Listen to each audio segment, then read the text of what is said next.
do with my hands. You know? You're live. Yep. I'm Ricky Bobby. That's why he said ready. We're talking. Yeah, I get it, but like I can hear it. Did you ever watch Wayne's World as a kid? Yeah. Yeah, he'd be like that Party on Garth. Ben Barron, who does my little AM show. Hey, you did say that at the beginning. Sorry, go. Oh, are we Ben like Barron? Yeah, We're live. who does like my little AM thing, right? He always does the same, quiet on 2 and 1, and then I don't know if he got it from Wayne's World though. Yeah, no, I think it's just a standard procedure. So can we address how I sent a bunch of pictures to, I guess, Thursday and your assistant? Yeah, I asked and you for one a of them was a headshot. joke, and now there's a picture of me I can't run for governor, right? It looks like I'm in blackface, but I can explain the picture. Sure. I feel like I should. Yeah. Since this is going to be immortalized on the internet. What's difficult is why are you giving me the finger up? Because you sent them, but Matt went to forward them to me. And I only got the one that I put in there. Okay, cool. So Cool. to be fair to me, I did use the only one that I got. And we changed it now, so no one can see it. They're just hearing you talking about blackface. So that's. Okay. But feel free to explain. I'm Actually, going to. let me send it. You can put it We on don't the have screen to put for it back people now, up. We don't have for to put sure. it back up. It's in Slack. It's important to me that they realize the context That's of fair. blackface. That's fair. Yeah. Because it's not blackface. It's Orc Face. I was an orc for my kids' summer camp where I hit children as an orc. It was really cool, actually. Big shout out. Blackface, hitting children. Good. Not We're all- blackface. Not black. I really wish we could stop calling Anything it else you want to say? You brought it up. Did you find it? Yeah, here it is on the Yeah. screen right now. Over your face. Can you we'll just talk through this. We'll just have can I that see it? picture Is it- instead are you of the looking at live it? shot I'll of you. show you. It's going to come up soon. It's a little behind. There's like There's a little delay, but it looks really, really good. What does my orc The costume? quality of the orc costume. Yeah. Look Shut at up. that. Isn't that cool? That's amazing. I mean, you look. There's it's all belts and blue jeans and. Yeah, it was funny because we usually ask our guests for a headshot, and they usually send a respectable That's what headshot. Melanie asked me to So send. Melanie headshot. writes me, she's like, "I'm sorry, what is this?" She found it funny. The other one was you laying next to a dead deer. Well, she said a high quality headshot, and I don't have any high quality picture or headshot. That's a high quality So is headshot. it's somebody who took it with a nice cell phone? Then I mean, then That's good. no, but it was a killer camp. I know that's not what we're talking about, but my son did this summer camp this year, and it's basically Lord of the Rings, except it's Catholic, and it's for a week, and they live outside. They don't go inside. They don't bathe. They live in When is it? tents. This year, I want to go. It's already over. Oh, come on. They do it early June in Next year, Georgia, right? right? Jasper area. And it's called Camp Atlantis, and it's amazing. That's awesome. And they fight. Like they're high school kids and adults, like dads will come and dress up as, they're not called orcs, I think for copyright reasons. Yeah. And there are big battles with foam swords and bows and arrows with foam tips on it. It's really cool. Yeah, that's great. And they know it's fake, but then they, like, you can see the kids' faces change to, oh no, when you're dressed like that, charging at them. And I mean, you hit them. Like, you actually hit them. You don't hit them in the head and stuff, but Yeah. it's intense. Yeah, and do they know that you're going to dress up? The dads are going to dress up? Some of the kids who've done it a few times. Yeah, because that's going to be quite frightening, Yeah. just given that photo. Yeah. I was scared just looking at the photo. Well, and they do like smoke bombs and all this stuff in the battles. It's really neat. And it's all about brotherhood, and they're marching together, but they have Holy Mass every day, and they pray the Angelus. They've got this great prayer routine. It's led by a group of priests that do a killer job with all these high school and college volunteers. It's amazing. And do we still want to do a Pints of the Aquinas hunting trip to Africa? More than I want to take the next breath of air. 100%. And I think that you can justify that. You know what I mean? Because it can't just be like, hey, you guys want to go on a kick-ass vacation with me? Yeah. I mean, maybe you could. You kind of just did that to France. I did just do that. So never mind. Yeah, kick-ass vacation to Africa with pints. That'll be good. Hunting.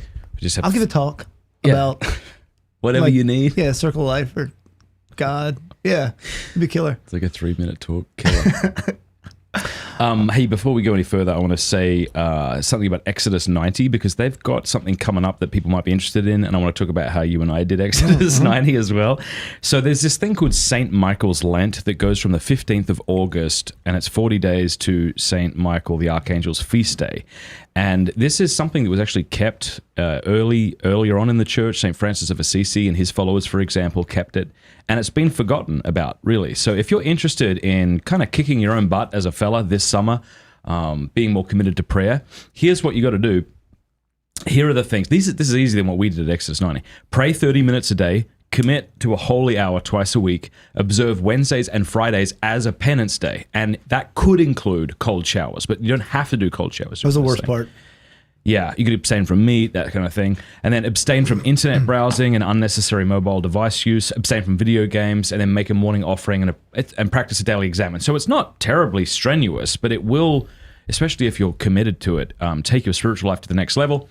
Exodus 90, always do it with at least one other fella, and they've got an excellent app that helps you communicate. So go to Exodus, help me out here, exodus90.com/Matt and sign up over there, and look forward to the 15th of August again is when it starts. So I don't know, you let yourself go a little bit. You told me not to do this, but I'm gonna do this because before we were on air, you seem nervous. I'm not gonna. I'm a little nervous. No, yeah. Don't be. I forget what I told you not to do. No, but you said you were like, you remember we did Exodus 90? Are you like, did you have any issues with that? Because you didn't want to say this and then me just crap on Exodus 90 for 30 minutes, which I'm not gonna do. All right. And I wanted to make sure that I'm about to endorse it a little bit, right? And I want everybody to know that it's not fake, and that if I were going to crap on it, out of respect for you, I would just shut up. And because I'm not shutting up, I really like it. I think it's great. We did it together. I have never done an Exodus 90. We both did like an Exodus 27. Yeah, it was supposed to be Exodus 90, and I crushed Exodus 23, I think it was. Cold showers were the worst part for me. Those were the toughest. And I always thought it was going to be the bourbon. I thought it was going to be not getting to watch YouTube videos or some crap like that. It was the cold showers. But at my school where I work, there's a lot of men, a lot of fathers, and a lot of the high school boys who are just much manlier than I am, who obliterate Exodus 90 every year. Yeah. And it is amazing. So while I've never completed it, anecdotally, big thumbs up. What an amazing call to strengthen ourselves. If I ever did do it, I think the thing that would be good for me about it is just the fact that I committed to something for 90 days. Right. If they let girls do it, I would say nothing but terrible things about it forever. And they won't, and they've made that stand, but why? It's lame. Like, and I'm sure there's definitely like a philosophical reason for that, about, I don't know, male exclusivity of things. Right? I don't think I'm smart enough to really dig into what it is, but the Boy Scouts, the military, fire departments, cops, those should be male only. And I feel like you say that and then somebody might say, oh, he's a whatever in the comment section, but I feel like I don't even have to defend that because that's so obviously self-evident, right? Mm-hmm. Do you disagree with that? No, I agree with what you're saying. Yeah. I mean, I agree, especially what you're saying about the military and things like that. I suppose there's certain jobs at a fire department that a woman could do, but not the kind of job. Don't involve the firefighting. Right. Right. If there's a job that's like, take notes about the fire, which is a big part. I was a firefighter for a couple of years, right? There is a big part of that. Then that's great. But obviously, women shouldn't be sacrificing their bodies and lives potentially to save strangers. Yeah, of course. Obviously. But with Exodus 90, I'd be open. But I respect the fact that they've made this decision. I could see them coming up with like a sister, no pun intended, like program that has different types of things that they do. But it was interesting. I asked them about that and he said, we just don't feel called to that. Great. And I love that because they could make more money by doing that and they just decided not to. There's some, and I've heard like of some little offshoots of Exodus 90 that are for women that change it up a little bit. And I think that's great. I think women should do these types of things, but just differently than males because we're different. Yeah. Right? I think so. That's what I am attracted to. Actually. You're also not allowed to look at pornography or masturbate during Exodus 90. Yeah, turns out. Or rob banks. Right. Insider trading? No. Did you get that? That was the most difficult Did you see that meme that I sent you a long time ago? No. It's in Indian or one of these Hindi or something, right? But it's translated and it's called a Not Ideal Boy, and it starts off with him like not washing his hands after he goes to the bathroom, but then it slowly goes down into like stem cell research and like sponsoring coups in third world countries. But it seems like it's all, I don't know, it seems legit. Those are not ideal. Yeah, not ideal at all. Seems like a picture taken at like a community center or something of a poster. So since you brought up Indians, what's with the shirt? So I don't watch the NFL. I don't watch any kind of professional sports anymore. I didn't think so. I bought this shirt after the name change because I dislike Native Americans. Okay. Yeah, not their culture, just them. Them personally. Just them, yeah. No, obviously that's not true. But I got it because it's I don't know, it's just a stick in the eye. I'm obnoxiously contrarian in a lot of ways. And it's once again, just apparently ridiculous, right? It's obviously ridiculous that we're changing the names of all these teams. I know so little about NFL or any of that stuff that I actually don't know what they changed their name to. I didn't even know they changed their name, quite frankly. Does anybody know what they changed their name to? The Defenders, Commanders, something like Commanders? Yeah. Commanders. The Commanders, which is lame. Sorry, I'm being given instructions to reconnoiter myself. And I don't know. The Braves will be next. The Chiefs, the Cleveland Indians changed their names too. I don't get it, and it's been discussed 100 times, and everybody listening probably already has heard it. But I get it. It's just it's lame and it's boring, and I feel like wearing this shirt bothers the kind of people that are worth bothering a little bit. Do you ever have people who are actually bothered? Mostly they come up and they give me like an ironic, like, oh, you can't wear that shirt anymore. One time, I think I sort of had still wearing that shirt kind of comment from somebody, a friend of a friend. But that was the response. Yeah, it's because I don't like Indians. Because that's what they're inferring. Yeah. But when you say it, that's so clearly not true. Yeah. Right. I was saying the other day to one of your friends who was here that I hope that in 1,000 years, America, that we're remembered as a vicious, warlike people, so that we can be the mascot of lots of high school football teams. Yeah, we won't be distant future. No. Johnny masturbated to his phone in his mom's bedroom. Why bedroom? Basement. Damn it! I feel like it's not a great name for a team, but here we are. Here we are. It's the best we can get. I do think we're going to eventually get down to the lowest common denominator, right, of all sports teams, and it's going to be like the Atlanta human beings playing the Memphis athletes, or just colors, the Atlanta team, Reds blue or something. Team. Well, it's kind of racist too. Though. Oh, that's right. Yeah, the whites, no, can't do colors. We got numbers. The Reno Blacks are playing in the MLB today. Yeah, that wouldn't work. So, one of the reasons I wanted to have you on is talk about Catholic homesteading. Right. And I actually am interested in this because I don't think you grew up doing that kind of stuff. No, I grew up in a town in a rural area, right? Yeah. But it was a larger town, maybe 17,000 people, Americas, that you've never been, and that bothers me. We're gonna do a turkey hunt. Bothers me too. Yeah, down there. But I was surrounded by a lot of this, right? And it seemed accessible, but I also didn't have much of a drive to do it. And then I went to college. I met my bride. We moved back to my hometown. And there was no Catholic community there, unfortunately, very little, right? There's a Catholic church there with a wonderful Orthodox priest. Okay, sorry, let me go off on one thing real quick. That's the whole point of the show, tangents. We should have called it that. He's African, like he's from Africa, right? And they're almost all amazing, right? These priests from Africa, right? We evangelized, right? The third world or whatever you want to call that, right? And now they're coming back because we can't produce our own priests. But he, like a lot of these awesome priests, is pushed to some far-flung church out in the middle of nowhere because he's got a heavy accent and stuff like that, but he's a great holy priest, right? And so he's pushed to the periphery somewhere. I think that's lame. I want them to take all the African priests, all the good ones, and they all need to be and push out the priests who say, "Call me Frank." Right. To the peripheries. Right. They should be in Kamchatka. They need to put those out in the middle of nowhere. Speaking of Kamchatka. What is Kamchatka? Kamchatka, on the Risk, when you're playing Risk, it's like it's like Siberia, Alaska, up there kind of area. Kamchatka is where the bad bishop in the show, The Young Pope, is sent, which you need to see. Just the first season. I didn't see the second season, but I heard it was terrible. Okay.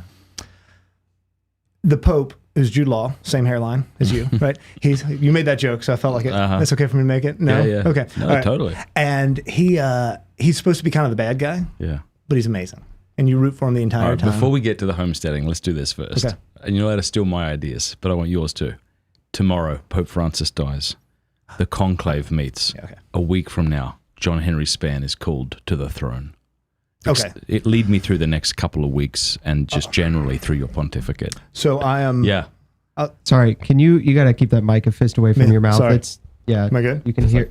Yeah. Cool. Thanks. This is good? Thanks. Yep. Okay. So I am. So I've been elected Pope. I find out right now, like some nuncio or whatever. That's right. You get a text. Oh, I get a text. Maybe a call. Hey, this is the nuncio, papal nuncio emoji. You're the Pope. Instagram direct message. Prayers. All right, so I think I don't appear yet. I have to go squirrel away for a while before I make before I over St. Peter's, right, and give an actual audience to everybody. I think Francis he's staying in like the humble little apartments near there. I immediately get rid of all that. I go right to the papal palace. Papal Palace, right? And I call, here's what I do. This is the first thing I do before I even get on a plane over there. I call the Shrine of the Immaculate Conception in DC. Yeah. And I say, I don't ask. I say, I'm going to be there in 45 minutes with a hammer, and I'm going to break the papal tiara out of that, and I'm going to crown myself because I'm the Pope. Yeah. Right? And so I put the tiara on. Yeah. I don't take it off. I fly to Rome. I go to the Papal Palace. Like in first class, I presume they're paying. Yeah. With your papal tiara. With the papal tiara. Asking for shots of bourbon. One more, thanks, sweetheart. And I don't know about the name. Either based on the young Pope, either Pius the 13th, but probably for like evangelization reason, or at least for like apologetics reasons, Peter II, right? I'm sorry, I'm still seeing you like walking out of customs in your Washington Redskins shirt and your tiara. Papal tiara. Although I suppose you would have a chartered flight, wouldn't you? Like a private plane? No, you wouldn't economy. Want that? First class, but on like a Out the back like by a the Frontier Airlines. Yeah, so I do that. I go to Rome. I go to the Vatican. Hey guys, I think, but nobody sees me for a while because I like that mystery, right? And I love John Paul II. But one thing he did that I don't think was great for the papacy as a whole was that public face and almost celebrity status of the Pope. I think that's kind of gross. I think there's a place for it for sure, but we see in Francis who is not doing great in regards to public face and some confusion and some of those things, right? So I probably hide for a little while, but then I make a couple of I think I would leak like some videos, like Tucker before his show. Yeah. So that like on purpose, maintaining the facade of this is a closed off thing, but like you guys need to know this stuff is happening. They planted a tree during the Amazonian Synod. Yeah. They planted some tree. And it was kind of weird. Yeah, I'm not super, but I read about weird it. Enough to be like questionable. All pagany. It seemed kind of pagany, right? Circle of Life, Gaia, Earth, whatever. I would leak a video of security camera footage of this. I'd make sure there's a security camera set up, and I would have somebody go before the video. Right, it's all staged. Are you Pope yet? I'm Pope. And you're still Pope right now? Yeah, I'm still wearing the tiara with the Redskins. No, I'm just like the Pope now. Okay. And I'd have somebody go and kind of break up the roots around it so that the security camera footage could just be me walking, grabbing it by the trunk, ripping it out of the ground, throwing it with my back to the camera for the sake of prudence, urinating on that tree. Okay. But you're not coming out onto St. Peter's to... Not yet. No, this is all leaked footage to build up. To build up for when I actually stand on St. Peter's. And I'm going to...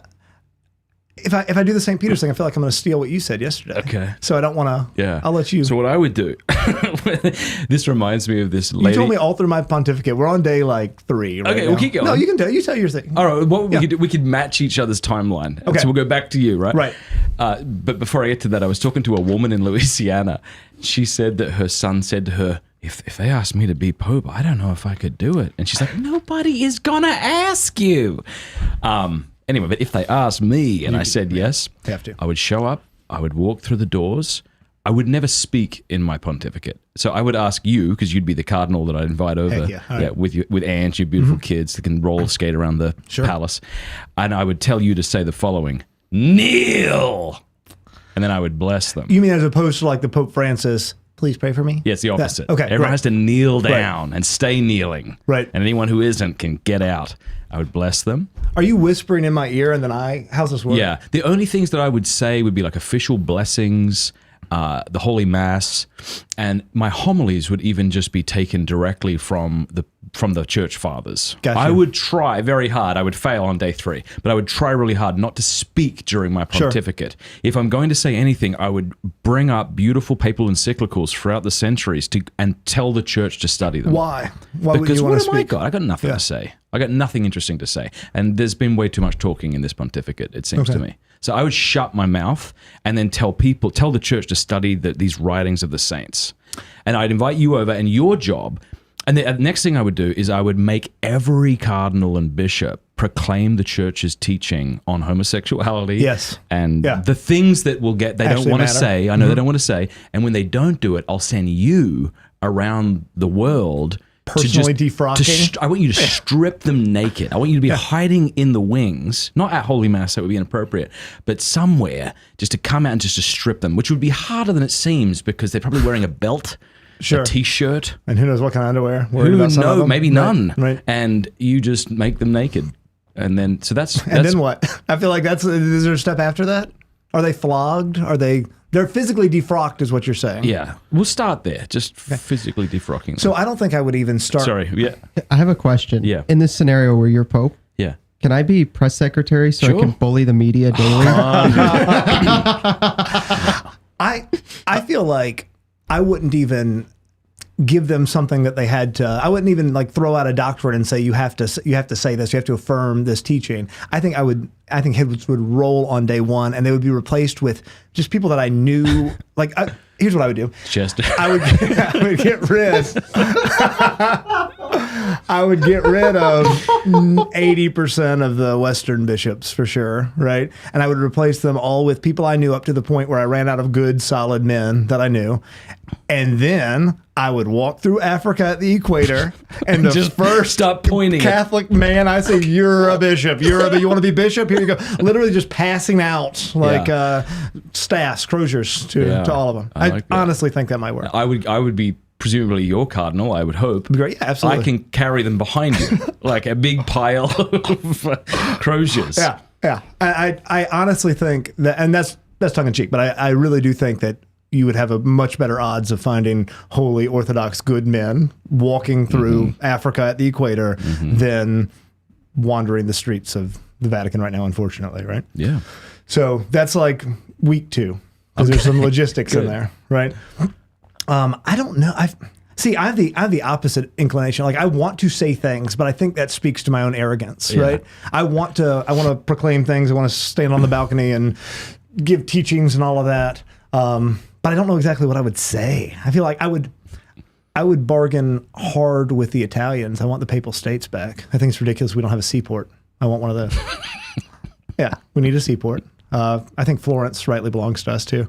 And the whole of Rome, right? What about if you gathered up the German bishops and tied their hands and then pushed them into the Tiber and said, say hello to Pachamama, something like that while you're down there? I unironically think that Vatican black sites for some of these perverse priests who have done these terrible things should be a thing. And for those not aware, what is a it's black like CIA site? black site. We just disappear people. Yeah. Right. But they're under my authority. I'm the Pope in this situation. And I think if you were executing them, which I think is a totally valid thing for doing horrible things to children, we should take a page out of the Gospels and tie a millstone to their neck and drown them in the Tiber, but in a spot that's only like that deep. So you have to work on the logistics, right? So why is it that? Oh, I see. But what if they land on their back? Would you send me down just to push them over? Hey. Yeah. I think that'd be great. So I flip them over. Presumably the millstone's quite short. If it was long, they'd be able to turn, right? Yeah. Well, I want them to be able to, turn most of the way. It's hard to just use words to describe it. We'd test it out on a number of perverse, terrible men first. So that's like, now we're on week 4, maybe? You got anything? What's your... No, these are great. I don't know what else I would do. I would honestly though, I would bring over people I knew who were holy. Like I'd bring over Sister Miriam James and a few people like, please counsel me. How can I serve the 100%, church? yes. And part of why I wouldn't speak is I know that anything that would come from me would soil. Yeah, but that's not true. Like you would speak. I probably would because of my arrogance, but I would like not to. I would need a lot of good people constantly telling me I should not talk. Please do not do that.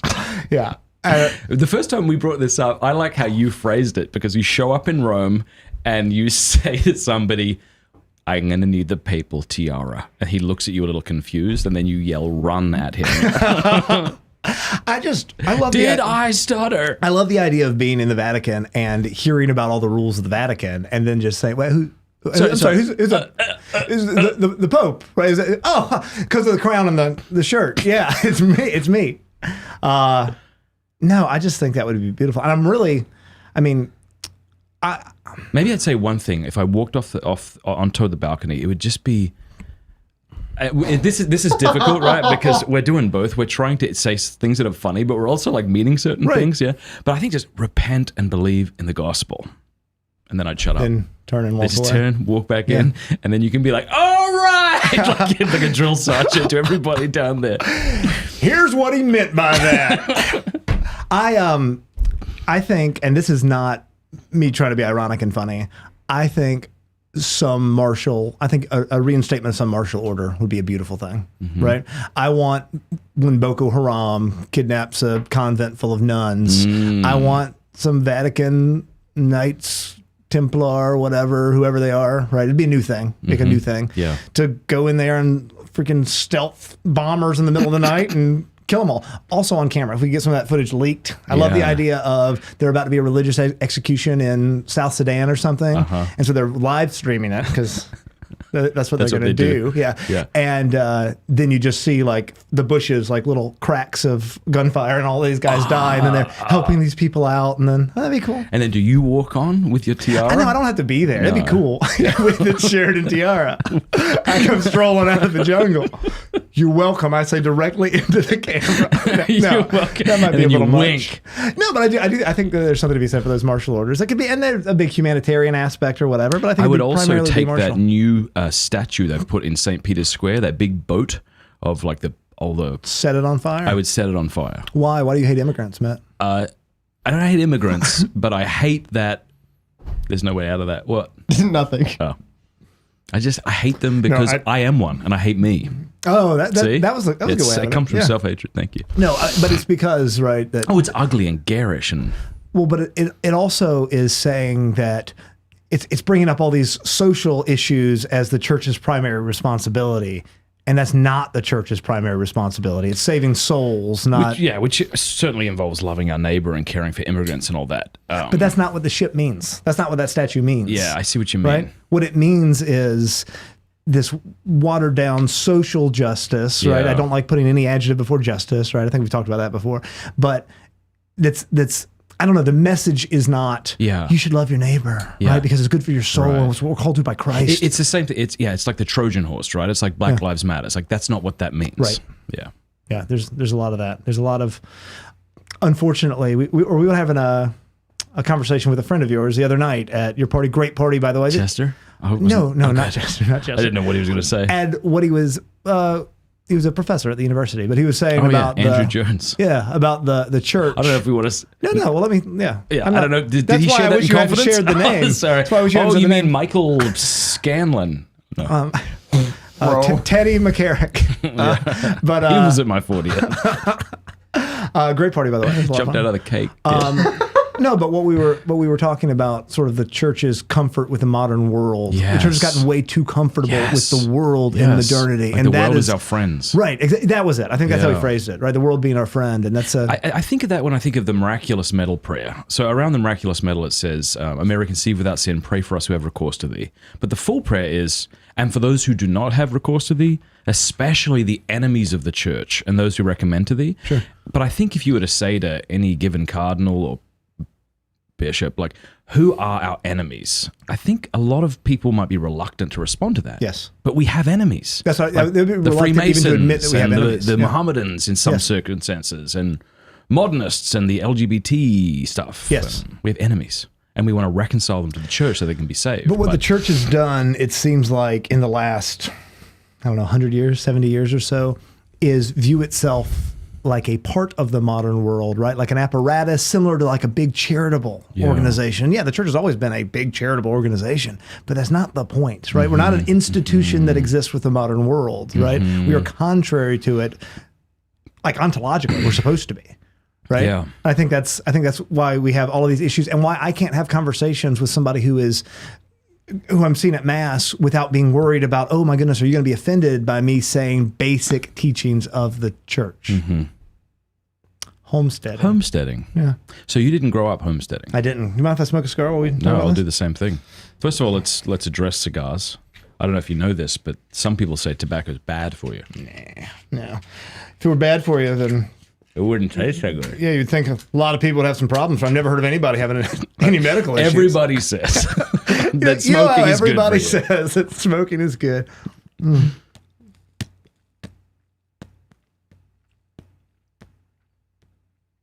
But you mentioned before we were on that you would have people who would... Today we're going to have people who are like, you sit there and you moralize us about pornography while you smoking. But that's a non sequitur, right? I don't even get that. Like, yes, obviously. Yes, that is what I'm doing. Right. Yes, correct. And obviously these are bad for you, right? Sure. Yeah. Tobacco can give you cancer, right? Actually, I might not even say they're bad for you. These can be very bad for you, right? They can cause horrible health problems. I don't even understand. This is delicious. Why I would be listening to your show though and think that pornography and cigars are in the same ballpark. I say something I say a lot to people who have criticized the way I raise my kids, right? Because I let my kids do.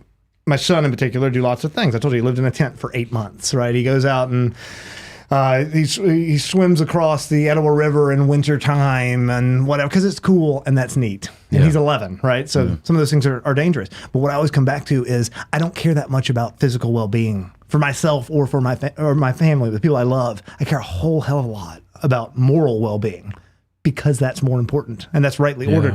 I'm not worried that my son is going to end up, breaking his leg or whatever. I'm worried that he's going to become hopelessly addicted to sin and go to hell, right? And yeah, you can be worried about both, but you should. It's disorder to be worried about both to the same degree, right?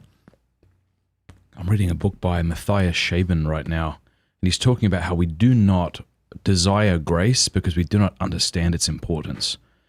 And he said that, if you were to fast for 24 hours and in exchange get a chest of gold, no one would say, well, isn't that hard? Or why would you go through all that? Sure. But we're unwilling to say the smallest prayer for the smallest grace, which is almost infinitely more than. Right. I agree with that. And I don't understand grace like I should. Right. 100%. Like I know it intellectually, but even then I fail so much. I think an analogy that helped me recently is like grace is to the soul what sun is to the earth. Like it has to be given to us. We don't have it by nature. Only God has grace by nature. And that just like life can't come from non-life, so our dead, separated souls cannot become glorious in the sight of God unless he divinized the soul through grace. And anyway, I don't know what I'm talking about either. I know something of it, but I know I should love it a lot more. So here's what I was going to ask. So something I bring to my spiritual director a lot is how I've always been pretty solid in my faith from an intellectual capacity. Not always, but ever since my conversion, right? I get God. I believe he exists wholeheartedly, and I can philosophically argue about it and all this stuff. But that's nowhere near as important as that heart connection, right? Knowing he's real versus believing, right? The actual. So it's kind of like I've heard someone say, like, I know that there are like rings around Saturn, but that does nothing for my life. Right. I'm not concerned about that. It's great that I know that God exists, but God doesn't want me to. He doesn't exist so that I can win arguments on the internet, right? He doesn't exist so that I can, pat myself on the back for this intellectual achievement, right? He exists because he loves me and he wants to be with me forever in eternity. I have a much harder time identifying with that God, right? Yeah. But you've talked about this for quite a while, like ever since I've known you. But it sounds like you've grown in that. I think slowly, right? I think it's very. And why do you think you had that? Because I think I may be more emotional by nature than you. And so from the get-go, I had this. My conversion experience was a very profound emotional experience in prayer. And I think it's temperament, right? I think, like you said, you're a more emotional guy because I didn't have an emotional sort of heart assent to our Lord for probably a decade after my conversion. And I knew I should, right? And it's still a prayer I pray every single morning. Part of my morning prayer is, I love you, help me love you, right? I believe in you, help my unbelief, right? Those sort of things that are just like, I get it. I'm ascending to all these things, right? Because I know that they're true and love is a movement of the will, but help me to love you and help me to feel loved by you. And it's a lot of prayers. I identify so well with the parable of just knocking on the door and eventually the guy he'll come out. And I felt that incremental, and I mean, we can get into I'd prefer not to, but in my childhood and past and all of that, things that I think make it harder for me to have a connection like that, an emotional connection. But yeah, I feel like I'm rock and rolling in a good direction. Homesteading. What if we just never talk about it now? It feels like we can't. 7 or 8 minutes. It's like a chapter break for every next thing we're going to talk about. Paul's going to love that. Oh, he will love it. Yeah. Who? He's our timestamp fella. So, homesteading. I didn't grow up doing it, but I grew up around a lot of sort of the rural everything, right? And then my wife and I got married, moved back to my hometown. I was a firefighter down there. And then we moved up to Atlanta because of the lack of Catholic community. And we moved to a apartment in just the sterile, horrible, suburban sprawl nothingness of modern everything, right? In Western cities. We weren't there for very long. Then we moved to a cul-de-sac kind of neighborhood that was just as bad as the apartment, except we had a yard, right? In terms of like it being real, right? It was a fake place. It was a place that we were talking yesterday about how something I say all the time is I like people who sound like they're from somewhere. I also put like places that look like they're somewhere, right? And if my suburban cul-de-sac neighborhood could be in, I don't know, Georgia or Minnesota or Lisbon or, you know, anywhere, that's boring and that's uninteresting. So anyway, I was getting sort of just claustrophobic there. And I was being whiny sort of about how I want some space, babe. And we, you know, I just feel like I can't stretch my legs. The HOA just told me that I couldn't have chickens. So I ignored that. I had chickens. I can't piss off the front porch. It in the back, yeah. I did ignore. We did have meat rabbits and egg chickens at that house. Built a fence, right? Nice. It's none of their business. And we had like rows of corn and tobacco growing like in my backyard, yeah. But I felt claustrophobic. Yeah. And we watched Food Inc. or one of those shows about how awful factory farming is in general. Yeah. And decided like this is, we don't want to be a part of this any more than we have to be. With animals in particular, I felt like I wasn't being a good steward of God's creation by and I'm not knocking people who buy their food from the store. I'm not saying you suck. We were just able to do this. So anyway, my wife is hearing me whine and complain about this every day. And then I come home from work one day and she has real estate listings printed out on our dining room table. What a woman. She is. Yeah, she's amazing. I'm desperately in love with her. Angie, if you're listening, which you will probably at some point. I love you. I don't deserve you. This side of heaven, you're all I want. Sorry. Big fan of that girl. So, she laid out real estate listings. We went that weekend, and within 2 weeks, we had bought 12 acres of raw land in North Forsyth County, and couldn't afford to build a house on it because we spent all of our money on the land, slapped a double-wide trailer on that bad boy, and we lived there for 7 or 8 years. Remember, I helped you move in. Remember you had all that furniture in that garage on your neighbor's property, and me and Andrew showed up. And we were moving did you something? really? Yeah. Okay, cool. Thanks. That's a while ago. Tell the goat story. So one of my favorite John Henry stories is I showed up to see you. I don't know, maybe we were going to go do something, and I think you had a goat by the back legs. Like, hey Matt, come here. I'm like, okay. And you gave me some sort of device to wrap a rubber band around its testicles. Yeah, banding. Yeah. And I remember you kept saying, make sure the testicles are in. Make sure the testicles are in. Because I got the sack. Don't get the nipple, too. That was a really important one. So I kept pressing around its sort of bull sack to get the bull in the rubber band and then let it go. That was a fun experience. It's really hard to do it by yourself, though. So I appreciate you. I appreciate you being there. But so we bought this land, and I didn't really know what I was doing. That's the beauty of YouTube. Right. And I knew some people. I talked to some people who were doing this, and we started with chickens, which are a gateway animal. Right. And then we increased, if you're going to have chickens, might as well have turkeys. Yeah. Going to have turkeys, you just have some ducks over there. And then people pay a lot of money for peacocks. Let's breed a couple peacocks. We had peacocks. And then over the years, we had pheasants and bees and goats and, dogs, cats, kids. It was fun. How did because you seem like the kind of fella who would take to that more than your wife. How did Ange take to it? So my bride grew up very wealthy in the North DC suburbs. And she moved from a very nice house, driving like a Mercedes as a 16-year-old, to a double-wide trailer on the side of a mountain covered with fallen goat testicles and chicken poop, right? Just littering like Easter eggs throughout the yard. And has never once made me feel bad about it. We're building a house right now because right now everything it sounds like, and then I said I want to do this, and my wife said, yeah, and then she did that, now I'm doing that. Like that's not what it was. We're actually building a house right now, and I'm super passionate about it, not because I care at all about this house, but because my bride really wants this house. And it's almost done. It's super cool. We'll be in November. Nice. So, but what we're doing now is a bigger version of what we started there. And the goal is to raise 100% of our own animal products. And we were about there. I mean, we were there for meat, especially. We still had to buy milk, but we knew the cow that it came from. But for meat, we were 100%. But I want to be in a couple of years back to where we were at the old property, which we've sold to buy and build on the new property, and do 100% of our animal products. And it's super doable. Like that's the thing that I always try to tell people. I didn't know. People, it's like a branding thing. People think I just innately knew this or grew up doing this, and I did not. YouTube is your friend. And community is your friend, right? I built so many great relationships, learning how everything from fencing to, I don't know, where to buy good feed to pest control stuff. And it's fun. And it is a lot of work. It's a pain in the butt. And it's so worth it, especially with kids. If nothing else, if you're a vegetarian, get a bunch of animals so your kids have a bunch of chores. And so their life can be grounded in real things. Right? I'm big on that. I think we talked about that a lot last time I was on. But this idea of having real problems in the real world with real things is so important. Yeah, not YouTube locked me out and I need to verify my password. Right. Yeah, and not like, oh, I beat this game. I've been trying hard. And I'm not crapping on video. That's fine. You can play video games, whatever. Yeah. But getting so much of your life and your sense of self and accomplishment and everything tied up in fake stuff, it's just boring. I'm not even going to say it's evil. Like, it's just boring. Yeah. Yeah. It's almost worse than evil. Exactly. Boring, yeah.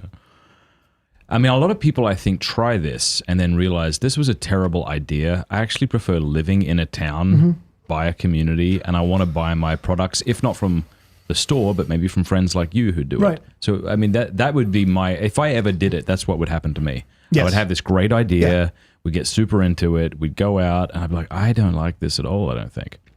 So, well, maybe I would, but I actually really like living in a city. Yes. On a street with a bunch of people I know who hang out all the time. Steubenville and sort of the small town atmosphere, I think it's right there. I mean, I think it comes down to temperament about which is better, right? So the rural lifestyle or the small town, I think those are both, they're tried and true because we've been living one of those two ways since the agricultural revolution, right?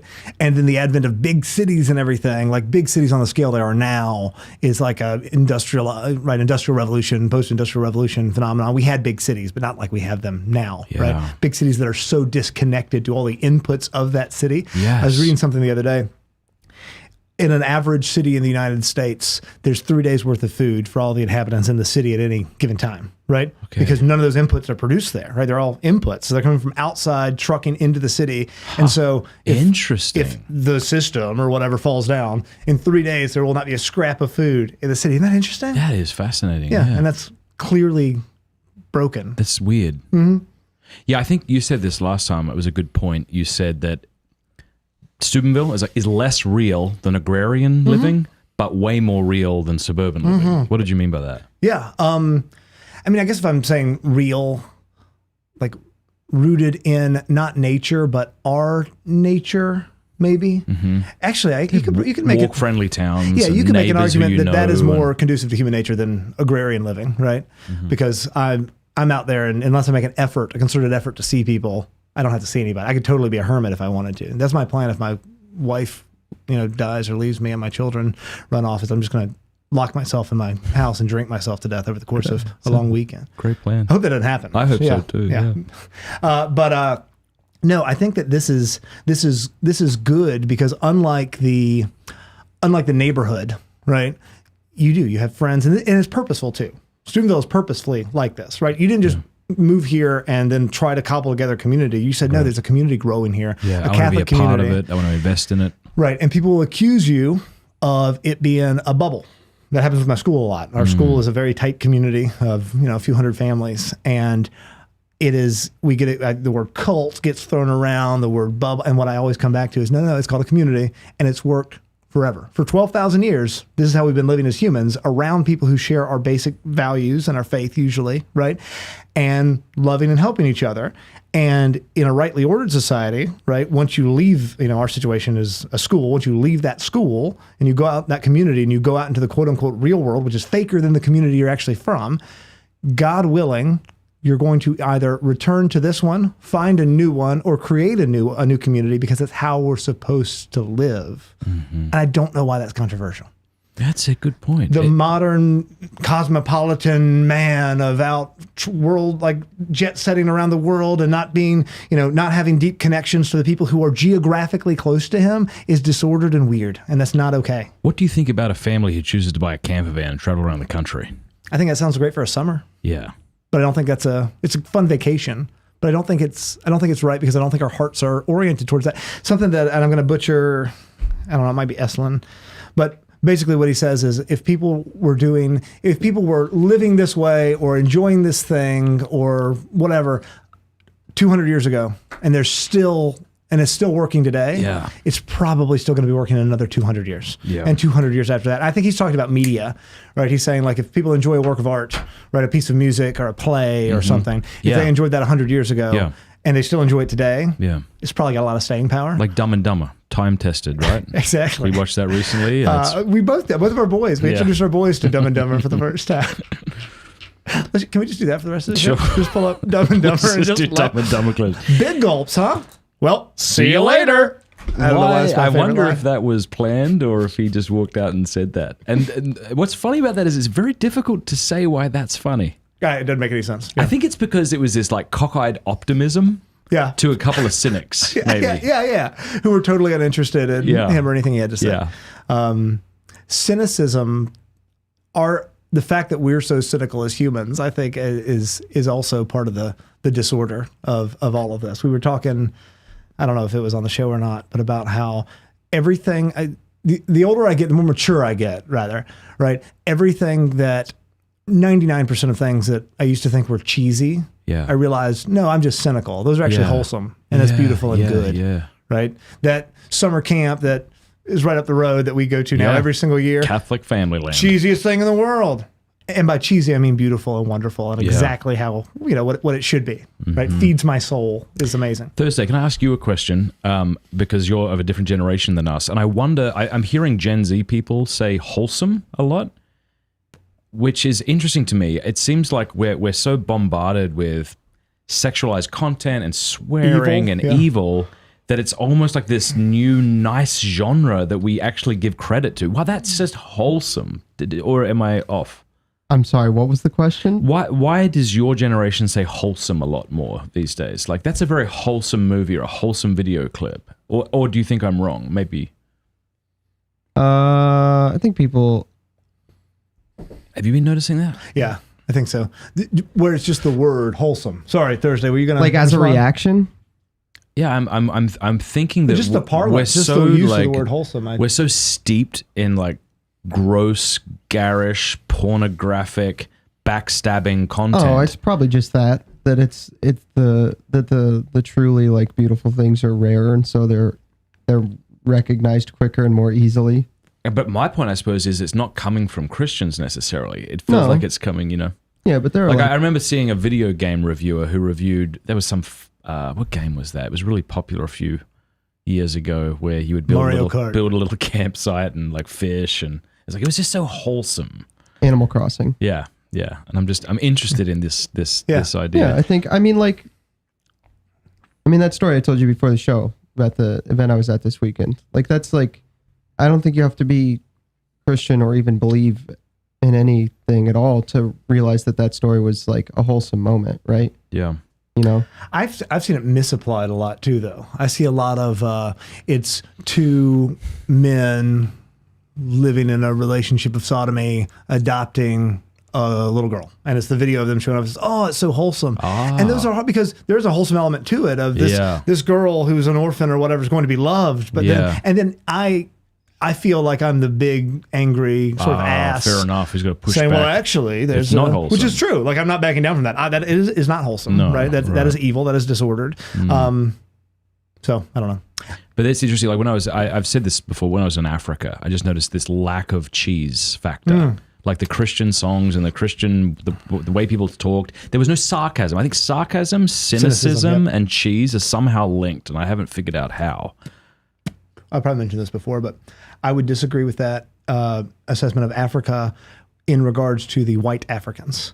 They seem to be just as cynical as I am. Like South Africa, where we were, or no, a different place? We were staying in that lodge. Yeah, right. That's and true. There were the families there. Yeah, and I'm watching these white African kids who are just as African as the Africans. Right, they've been there since the 1600s or something. Right, and they're on their iPads and they're making little comments, and I'm having conversations with whatever, and there's sexual innuendo and stuff. Okay. It's gross. Yeah, it is gross. But then we go to the skinning shed. Yeah. Right? Yeah. And all the little kids run around their Spider-Man pajamas, like playing with hearts of animals and like laughing. And this actually happened for those at home. I shot a deer buck. No, I didn't. I shot a water buck. We dragged it onto the trailer and drove it back to the skinning shed where like zebras and all sorts of things are hung up, and there's rivers of blood.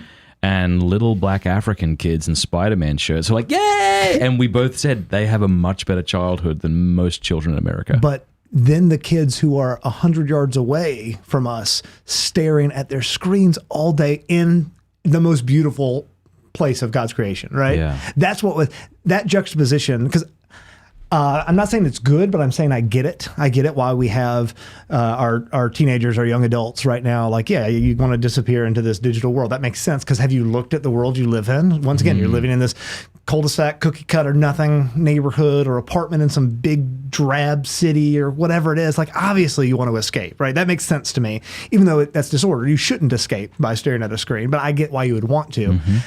But then you're in Africa that is beautiful. I mean, you remember just the visual beauty of everywhere? I was overwhelmed. There was nowhere you looked where there wasn't beauty. Even when there was death, even when there was, physical dangers, there was still this beauty to it. And yet we're still choosing, because the allure of these damn phones and screens is so strong that it's pulling them away from that, which is a great segue back to homesteading. Homesteading. Right? Like, do it. The mucking out a disgusting goat stall, right? There's beauty in that, because it is work and it is real and it is grounded. So if someone wanted to get into homesteading, obviously they're going to buy some land. Yeah, well, not necessarily. No? You can do it on a half acre. All right. Yeah. Well, that's good. That's the first myth to kind of bust. And then what might homesteading look like on a half acre? My first piece of advice is take a picture of yourself flipping the bird, put it in an envelope, and tape it to your HOA director's front door. Okay. Not really. Don't do that. That's crass. But no, if you're living in a small area, seriously, the HOAs I think are gross. But if you don't have an HOA that's going to put a lien on your house, who the hell? Who would give me this? but you can do it on a very small scale. In fact, I would say start at a very small scale, because I know a number of people who have jumped in, like you were talking about, and said, I'm going to buy 10 acres and I'm going to grow everything. No, get 4 chickens. Okay. Right? Get 4 chickens, build them a little chicken coop, and take care of them, and you get eggs, right? That's you get 3-4 eggs a day. It's great, right? Start there. And then if you like it, grow a little bit. And then grow a little bit. Yeah. I don't like plants. not like... Just in general. You know how everybody hates plants? I'm a vegetarian, not because I give a crap about animals. I just really hate plants. I like killing them. No. But I don't like plants. I like animals. I like livestock. My wife likes plants. She does the garden. She has her little garden. She enjoys that. And sometimes she asks me to help weed or something like that, and I do it. But I don't enjoy that. I really like the animals. So I put a lot of time and energy into the animals. But we've grown organically and slowly. And even though we've done it all before with this new place that we're starting out, which is it's 15 acres. It's on a river. We have access to hundreds of acres that are owned by friends. And I want to get into that in a minute too, like community around us. Yeah. And I'm still going to start with about 25 chickens again and maybe a dozen turkeys, right? And just slowly get the feel of it, right? And because it is expensive. There's a lot of upfront costs, mostly one-off costs, right? You have to buy the structures. The handier you are, the better. Learn how to make stuff out of pallet wood. That's another great piece of advice. Pallet wood is your friend. You can make anything out of pallet wood. Okay. And it's cheap. And I'm not good at it. I'm still not to a point where I can make anything pretty. Yeah. I can make lots of stuff that's functional. Out of pallet wood. Now, I'm going to share something that's going to sound like a tangent, but it's not. I remember I had an old website called The Porn Effect, if you remember back in the day. And someone had approached me and offered me quite a lot of money. And that never went through. And I think my friend and I were talking about how that was a good thing. Because if you have a lot of money, you can make a big mistake quickly. Oh, that's interesting. Sure. And it's kind of like what you're saying. If somebody's very idealistic about starting a farm and they have some money, go out, buy 20 acres. They invest a lot of things into it, and then they might realize it's a mistake. Whereas if you just start small and grow, then it also won't be as overwhelming. And what would do you think a lot of people are who get into this, like, what would you warn them about being idealistic about what this farm life might look like? Because I think that's probably a big obstacle. So I'll give you an example. That sends people back into the suburbs. We always had to get a farm sitter when we would go out of town, right? We always had to get a farm sitter who would just live there. They would spend the night there because you had morning. Everything can run fine for weeks if you just have somebody who can handle about 30 minutes of morning chores, about 45 minutes of evening chores. Everything was fine, right? So we'd had to pay somebody to stay there. And we had this girl who was the daughter of a dear friend of mine. She was older. She was graduated from college. And she said, oh, I want a farm. I've always wanted to. I love the idea, right? And it was beautiful, right? And we said, great. So just stay here. You know, I played Farm Crossing. The video game. You can you stay in the house and then go do whatever you want to during the day, go to work, but just come back here and do your chores. And she calls me 3 or 4 days in, bawling her eyes out because one of my chickens had its throat ripped out, but it wasn't dead, and it was flopping around the yard and trying to walk. And she said, I don't know what to do. I call my boyfriend, and I call my dad. I can't. And I said, okay, so go inside. Go inside. Turn on the TV. Play Farm Crossing. Yeah, don't worry about it. Sorry. And I called my neighbor Bobby, who this was the conversation. I said, hey Bobby, I'm sorry to do this. Dog got at one of the chickens. It's bleeding over the backyard. I'm not home. And he said, well, I'm on the way back from a revival, so I got to get changed, but then I'll grab a shovel and head over. And he did. He walked over there, went like in his overalls, chopped his head off with a shovel, dug a hole, dumped it in, and then went and knocked on the door and said, everything's fine back here to this sweet girl staying at my house. So, yeah, that would probably be my big piece. It's not green acres. It's a lot of blood and poop. Yeah. It is, death, and it's real. Right? It's a really great way to teach children about sex and death too, growing up. I'm not saying that as a joke, right? Yeah.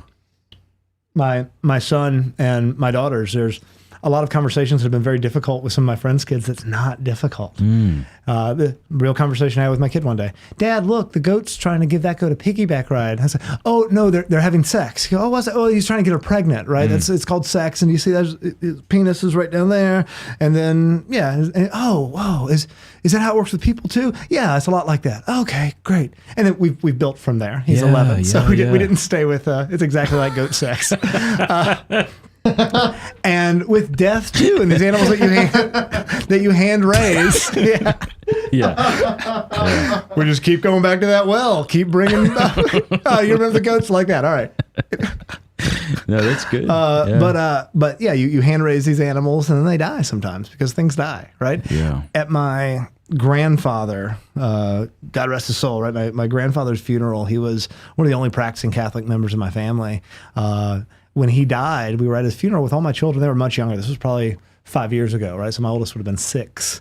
And I had an aunt come up and sort of, while my kids are there, in hushed tones say, what do they know? How much do they know? I said, well, we told him that he died, right? He's dead. Is there more to tell them? Yeah, like what's going on? But they was, and I'm not making fun of her, but that was little kids. And but like, no, they understand death. They understand life. They understand where it comes from. They understand how things die. And they understand that those things are necessary for us. And I think that's cool. Okay. That's really interesting with the kids. Because you helped, when we came over to your house that time to kill a bunch of chickens, you had this conversation with Liam that I really appreciated. Yeah. The idea that, once again, going back to being stewards of God's creation, but what we're saying when I take a chicken, right, and my goal for all the animals is long, happy lives, short, happy deaths, right? And I did this with all my kids at least once, and I think Liam did it one time because he was over there. And I said, this is a good chicken, right? We love this chicken. We've taken care of this chicken. We don't make fun of the chicken. No, we don't. This is not what's about to happen is not something that we're supposed to laugh at or jeer at or whatever. We're not supposed to take joy in the fact that it's going to die because there's a little bit of suffering involved in its death. Yeah. We're going to try to minimize that suffering because we're saying that its death is required for us to live, right? So we're appreciative, not in some Native American, like we're all in this together, but to say, no, this animal exists as part of God's creation, and it's a good thing, and its death is worth it for us, right? And we have to respect it. And there is a unhealthy strain of sort of hippy-dippy earth worshipiness in all of this. It's really interesting when you get into the sort of self-sufficiency movement, whatever you want to call it, where you'll have people who will drone on some very like paganistic Gaia worship, Native American, really we're this chicken. Well, no, we're not. They're not. But that doesn't mean, and so I'm sorry. So I feel like sometimes people want to go in the exact opposite direction to show how not that they are. Yeah. Right? Which I get, but to the point of it's a funny thing. Like, we're killing all these turkeys. We're just like, look at it run around. Upside down. No. Respect it. Appreciate its death because death is required for our life. Even if you're a vegetarian, I don't care what you are. Things have to die all the time for you to survive. Yeah. I think it's a good lesson for kids, and it's also a good lesson for me, right? you have a lot more onus in what you're doing when you. I think you appreciate it more, right? Yeah. So I like that, like sex and death, right? That's the beginning and the end. Yeah. How you came into existence and how you go out. And so Yeah. it sounds like what you're saying is this farming life can help you understand the reality of life and dirt and soil and blood and Well, it's crap. it's farming, it's hunting too. Another big piece of advice, I'm just giving pieces of advice on homesteading, is don't raise things that you can go in the woods and kill without a lot of effort. Okay. Right? So here's an example. This year, I didn't raise chickens because we're in this rental property while we build out our new farm. And so I didn't have any chicken for the first time in a long time. We ran out of all the chicken that we had killed and frozen last year. And I couldn't raise chickens. I'm on this rental place. I'm not about to put in the time and effort to build everything there. And so I decided I'd never duck hunted before. I said, I'm going to be a duck hunter. And I was a terrible duck hunter. I did not shoot a single duck in Georgia. And I had a friend who ended up calling me and saying, I'm going to Arkansas. You want to come with me and shoot ducks? And I went, and I have enough ducks to keep us going, hopefully until next spring when we'll get chicks again at the new place. But the easiest one to understand is deer, right? I don't raise cows. I don't like animals that can kill me on accident. Like that feels sort of emasculating, but I'm kind of scared of cows. I had a friend growing up who got ribs broken by a Holstein, like a dairy cow, like the pretty black and white ones. They just seem like big. Kick it? He got pushed in the corner of a stall. She had a calf in there. Yeah. And for whatever reason, she just got angry and started shoving him into the corner, and it broke some ribs. And then I have another friend, or I had a friend growing up who was big into horses, had a horse bite and rip off the lower part of this poor girl's face. Yeah, just randomly. I'm not saying I hate horses or I hate cows, but they freak me out. They make me uncomfortable, especially with little kids. I'm just not worried about that. Yeah. I don't want to worry about that. And so I hunt deer, and deer are plentiful where I live, a little bit of time and effort, and you can shoot deer. Plus I enjoy that. I like sitting out there in the quiet. And Tell me about the first time you ever shot a deer. Oh, okay. Because was this your first major hunting experience, killing a deer, or was it some other animal? Yeah, Do you remember? Time. Yes, I do, because I was an adult. I didn't kill it as a child. I was married, so maybe 22, 23, and my father-in-law had a ton of deer in his backyard in a suburban kind of area, and his friend was a big hunter, and just sort of like, he knew I was sort of interested in that and providing my own food, and he said, hey, my buddy Gary said he'll take you out. You want to go out? And we sat in a blind, in a deer blind, right, the big camouflage tent on the back end of their property for about 4 hours of nothing. And then leaves crack, and about 4 doe female deer walk in, and they're big where they are. We have much smaller deer in the mountains where I'm hunting, but big deer, probably 150-pound doe comes walking through, and I was hunting with a crossbow, and I shot it, and it runs off, and it crashed. I didn't know what a crash was. I didn't know that it had like piled up, it had fallen down. And I tried to stand up to go, because you're supposed to wait for a little while. And I stood up, and my legs and my knee were shaking. I guess it was an adrenaline dump that happened. And it was a doe. You know, today is one of those deer that I probably wouldn't shoot her, right? Because I like to hunt. I like the bucks. I like the big guys.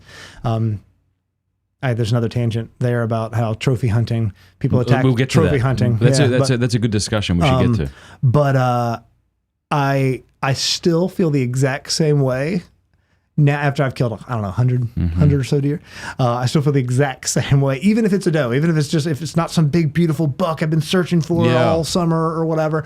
I still get that same. Yeah, and you got that when we were in Namibia. It was wonderful watching you react that way. I wish I could react that way. I didn't. With the wildebeest? When you shot the wildebeest? Yeah. My legs turned to jelly. They always do that. They shake. Yeah. I said, I was out there that last day out with the teenage boy who was with us. Yeah. And I said that to him. I said, hey, this is weird, but like, I can't walk right now. Yeah. Like, I need you to help me get over there. And he said, okay. Like, and we have since talked. He was actually on my property the other day. Yeah. Great guy. And he's a great kid. My gosh. And it was one of those, I literally had to support him to get up close, because I wanted to get up close to it faster because it was down, but I wanted to make sure it was down. Do many people have that reaction? I don't know. I mean, you hear of people who talk about buck fever. Yeah. That'll happen like before and they'll get shaky. It always happens to me after, every time. I don't know why. Yeah. So it was almost like, to put it in a crass way, it was like chasing that high, like you enjoy that. Obviously, it's the whole thing, but... Yeah, but that's definitely a part of it. Yeah. And I don't want to pretend like it's all just this really important spiritual experience. No, I also really enjoy it. Yeah. I really like to do that.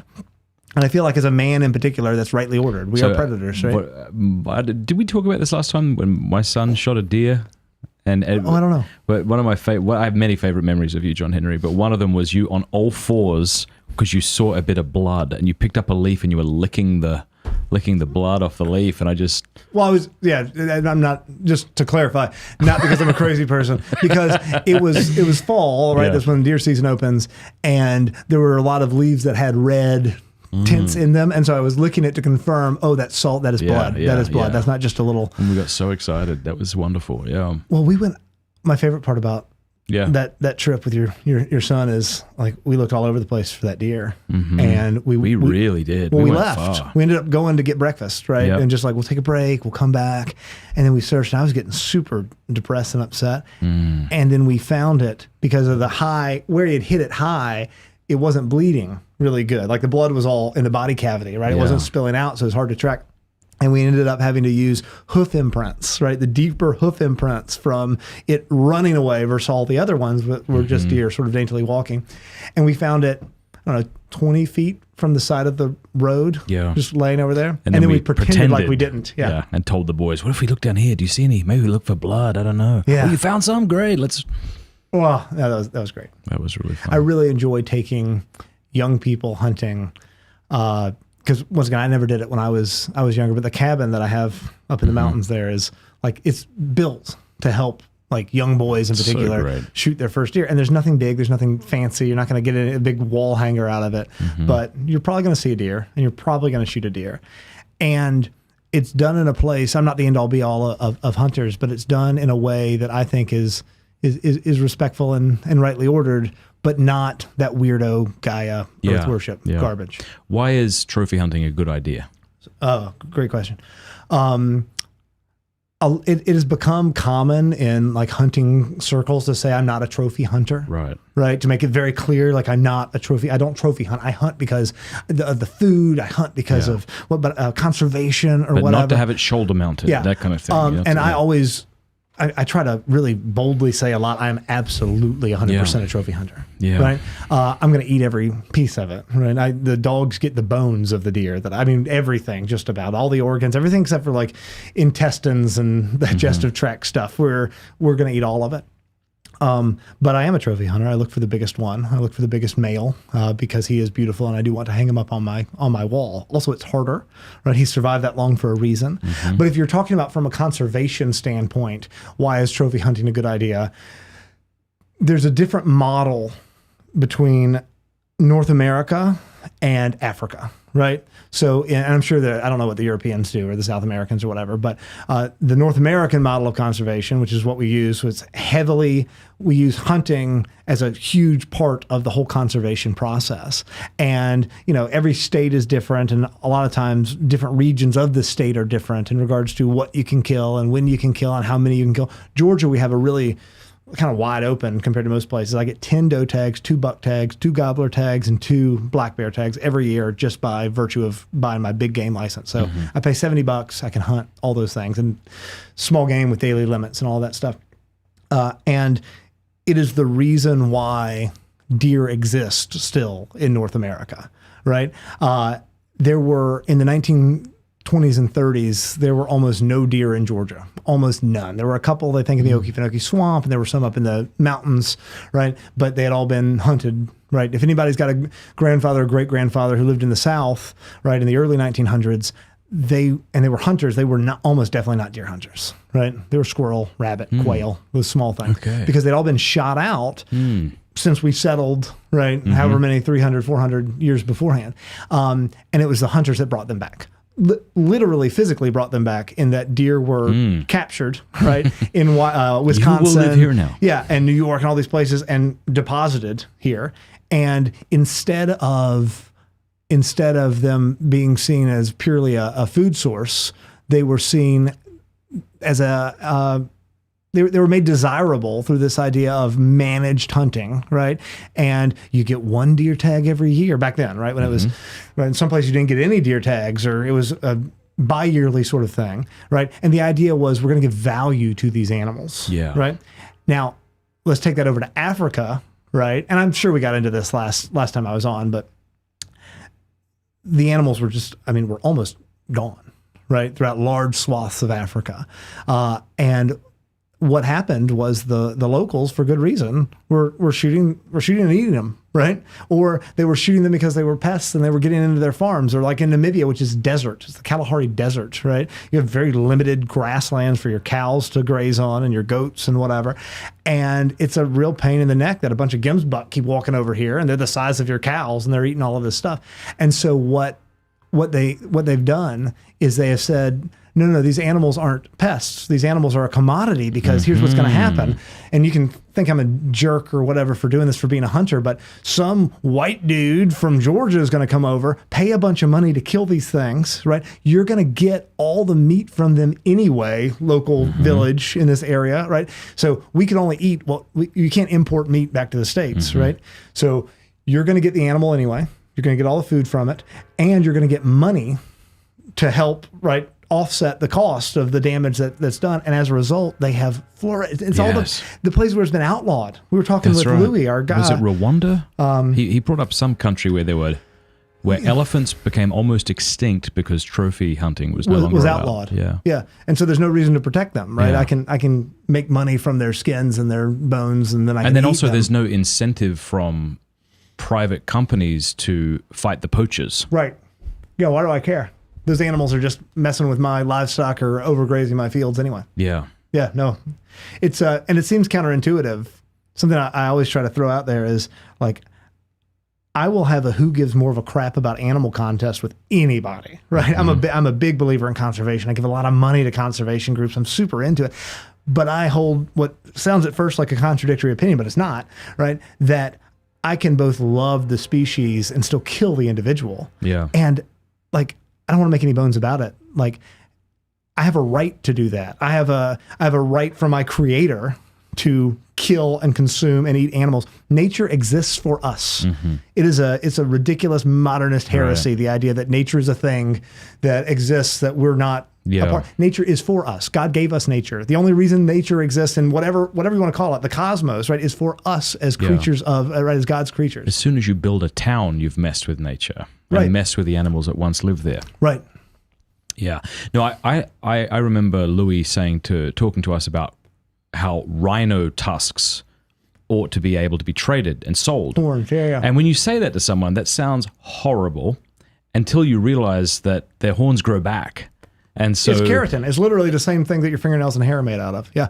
Right. So if you allow the trading or the selling of rhino horns, then you take really good care of those rhinos and you want them to be plentiful so that you can sell their horns. It's like having a goose that lays golden eggs. You take care of that goose. Yeah. There's a rhino farm in South Africa right now that has millions upon millions of rhino horns literally under lock and key. Not millions of horns, millions of dollars worth of horns under lock and key because they can't sell them internationally. But this was the South Africans' idea was, I'm going to lobby and hopefully eventually get the market open and then flood it with these totally renewable resources, right? These rhino horns that come from rhinos that will not die. They get it shaved, and you'll see rhinos sometimes. Like, we didn't get to see any when we were out there, but a lot of times in places where they like Namibia, where we were, where they allow rhino hunting, for the sake of not having poachers come, they will dart and cut the horns off of their own rhinos because they'll then grow back, right? Just to keep the poaching pressure off of them, because they're not going to shoot the rhino for the no horn it has. Yeah. But I think the horns are worth like $250,000 a pop in China. I think primarily as an aphrodisiac. They're like a... Is that true? I think so. If that works. Yeah, look that up. I don't think it works. Thursday? It shouldn't work any more than biting your fingernails works, right? I'm opening this because I asked my local supporters if they had questions, especially... I'm interested... Slack, Matt. Okay, thanks. I'm interested about... what do you say? Yeah. I trust you. All right, I got an article from the Scientific American titled "The Hard Truth About the Rhino Horn Aphrodisiac Market." Wait, did somebody just make that? No, I found it this morning, and when you guys talked about it, I was like, this is perfect. That is awesome. You know what that acronym is like? Yeah, minor attracted persons. Yeah. So it's millstone attached persons. Yeah. That's good. Yep. Thought you might like that. I am going to just quickly, thanks to my local supporters, I want to open it up because people probably have more questions about homesteading. There's super chats too, but I think you should probably preview all the super chats we have. Sure. While you're doing that, I'm going to talk about the crusade I'm having for myself against cursing right now. Me too. Are you really? Are you trying really hard not to? We failed desperately we have this together. past well, weekend. and you're an occasion of sin in that regard. You too for me. Because and I think I told you this story when I was up visiting a couple weeks ago, but I'd never really thought about it, right? About cursing. I've always struggled just with my mouth, right? And not saying filthy things, but saying bad words, right? In particular, and occasional off-color jokes and things like that. I'm going to put that in a different category, though. I don't know why. I can't defend that, but. In regards to actually not saying curse words, and it was because I've got a wonderful new spiritual director. My old spiritual director, he dumped me because he went to he became the chaplain of a school, and his superior said, "Now you're only having directees who are students, right?" And so I had this great new spiritual director, and my spiritual direction, it used to be for like an hour a month, and now I go in and it's supposed to be an hour, but we talk for 3 hours. Then we have to say, let's actually get to the spiritual. I love this man. And I love my old one too. But this priest is just something else. We connect really, really well. And I had just did my confession right before I leave. I asked to do a confession with him. And I kind of front load all the big stuff, right? All the things I'm really struggling with and whatever. I go through all of that with him. And then at the end, I sort of throw out, I cursed, right? I embellished this story a little bit. I felt like that was dishonest. Like those things I consider quote unquote little things, right? Things that I don't believe are mortal, right?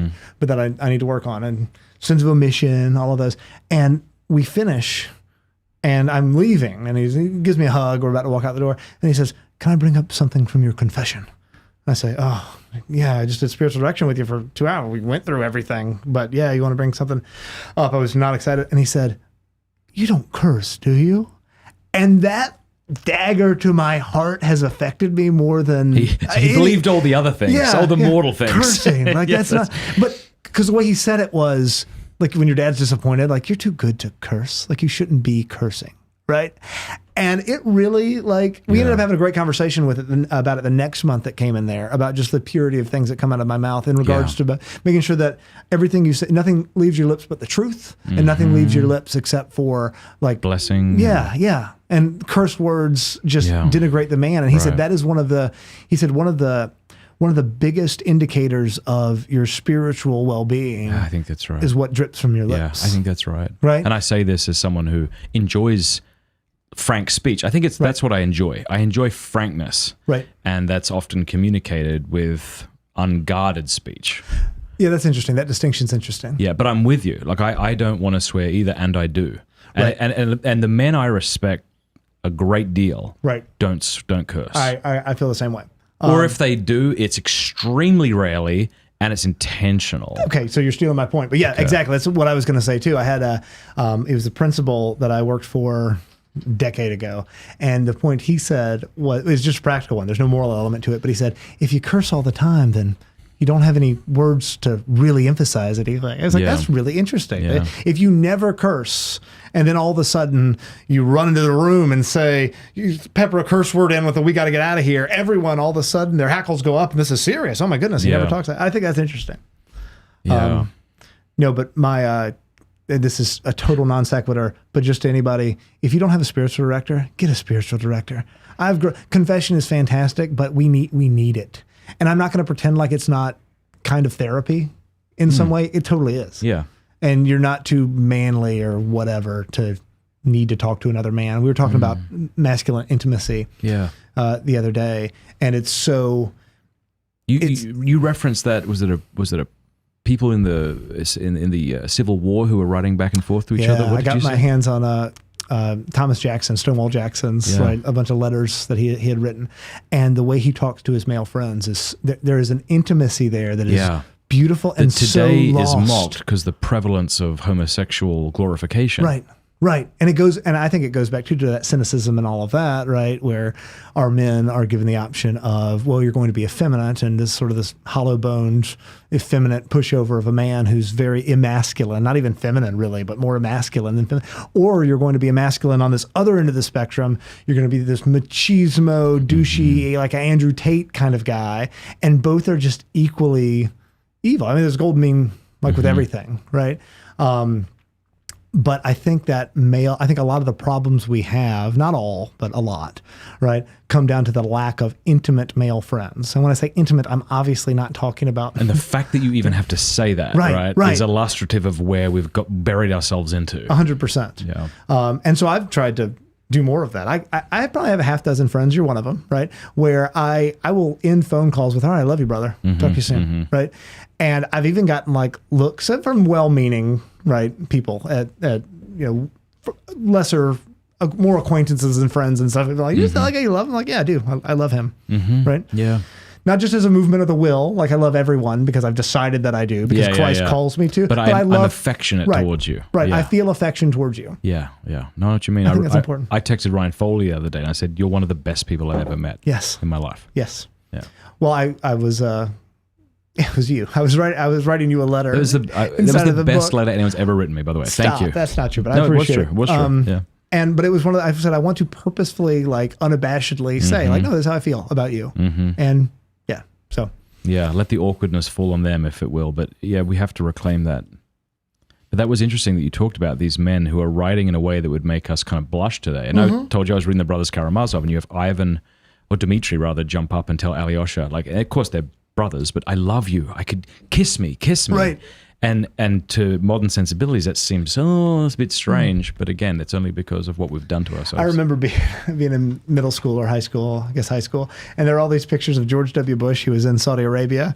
And it's a thing over there. He's holding hands with some sheik, right, or whatever they call it. And they're just like walking around holding hands. And it was the funniest, most ridiculous thing. And now it's still funny and ridiculous in hindsight, just the image. But the idea was, no, this was a normal thing in Saudi Arabia. This man is my friend. And so we hold hands in public because we like holding hands. I'm not advocating that we hold hands in public, but I'm advocating that we should live in a society where if you see two men physically touching one another, you shouldn't assume they're homosexuals. Did you ever watch that movie Luca? No. It was maybe DreamWorks. I don't know if it was a Disney movie. It might have been Disney. Anyway, it doesn't matter. So Luca is a story about a boy who meets another boy. This other boy is like some mermaid or something that can come on land sometimes and looks like a regular boy. And it's this beautiful male coming of age movie about this friendship. And everyone tried to make it gay. I read so many articles. I mean, there was a point where if you Googled it, because I was trying to read reviews before I let my kids watch it, because I don't trust any of the garbage that comes out of Disney or any of that. And when I would type in Luca, it would auto-fill like gay love story. And so I watched the movie because I was worried. And I would not put that past them. They're doing that in all these things. And no, there was nothing to even denote any sort of romantic anything. But there was this male intimacy. That reminds me of the relationship between Sam and Frodo in The Lord of the Rings. 100%. Yeah. Yeah. And he kisses. Doesn't Sam get kissed on his forehead? I hope so. Yeah. It's just a beautiful masculine relationship where two men were fighting something real together. I'll talk Lord of the Rings all day long. I've got my little AM radio show. Let me pitch that real quick. Yeah. So I've got a little AM radio show. I don't get paid a dime for it. We'll put it in the show notes probably. Can we do that? Just the YouTube channel. It's honest to God, and it's once again dozen listeners probably, but on AM radio, and we've got a podcast that's just the recordings of it, and it's so much fun because I get to moderate. Right, I'm not the host. I always say like they could do the show without me, fine, right? But I get to moderate, and I just get to sit and I get to ask people questions and just poke and poke and poke. And we did a Lord of the Rings episode that I had no idea was going to go. Like I thought they normally just give me a random sampling of 4 20, 30 somethings, right? Sometimes college kids, sometimes young adults. But they did their homework, and these people were so into it. And the intimacy between Sam and Frodo was a big part of our discussions.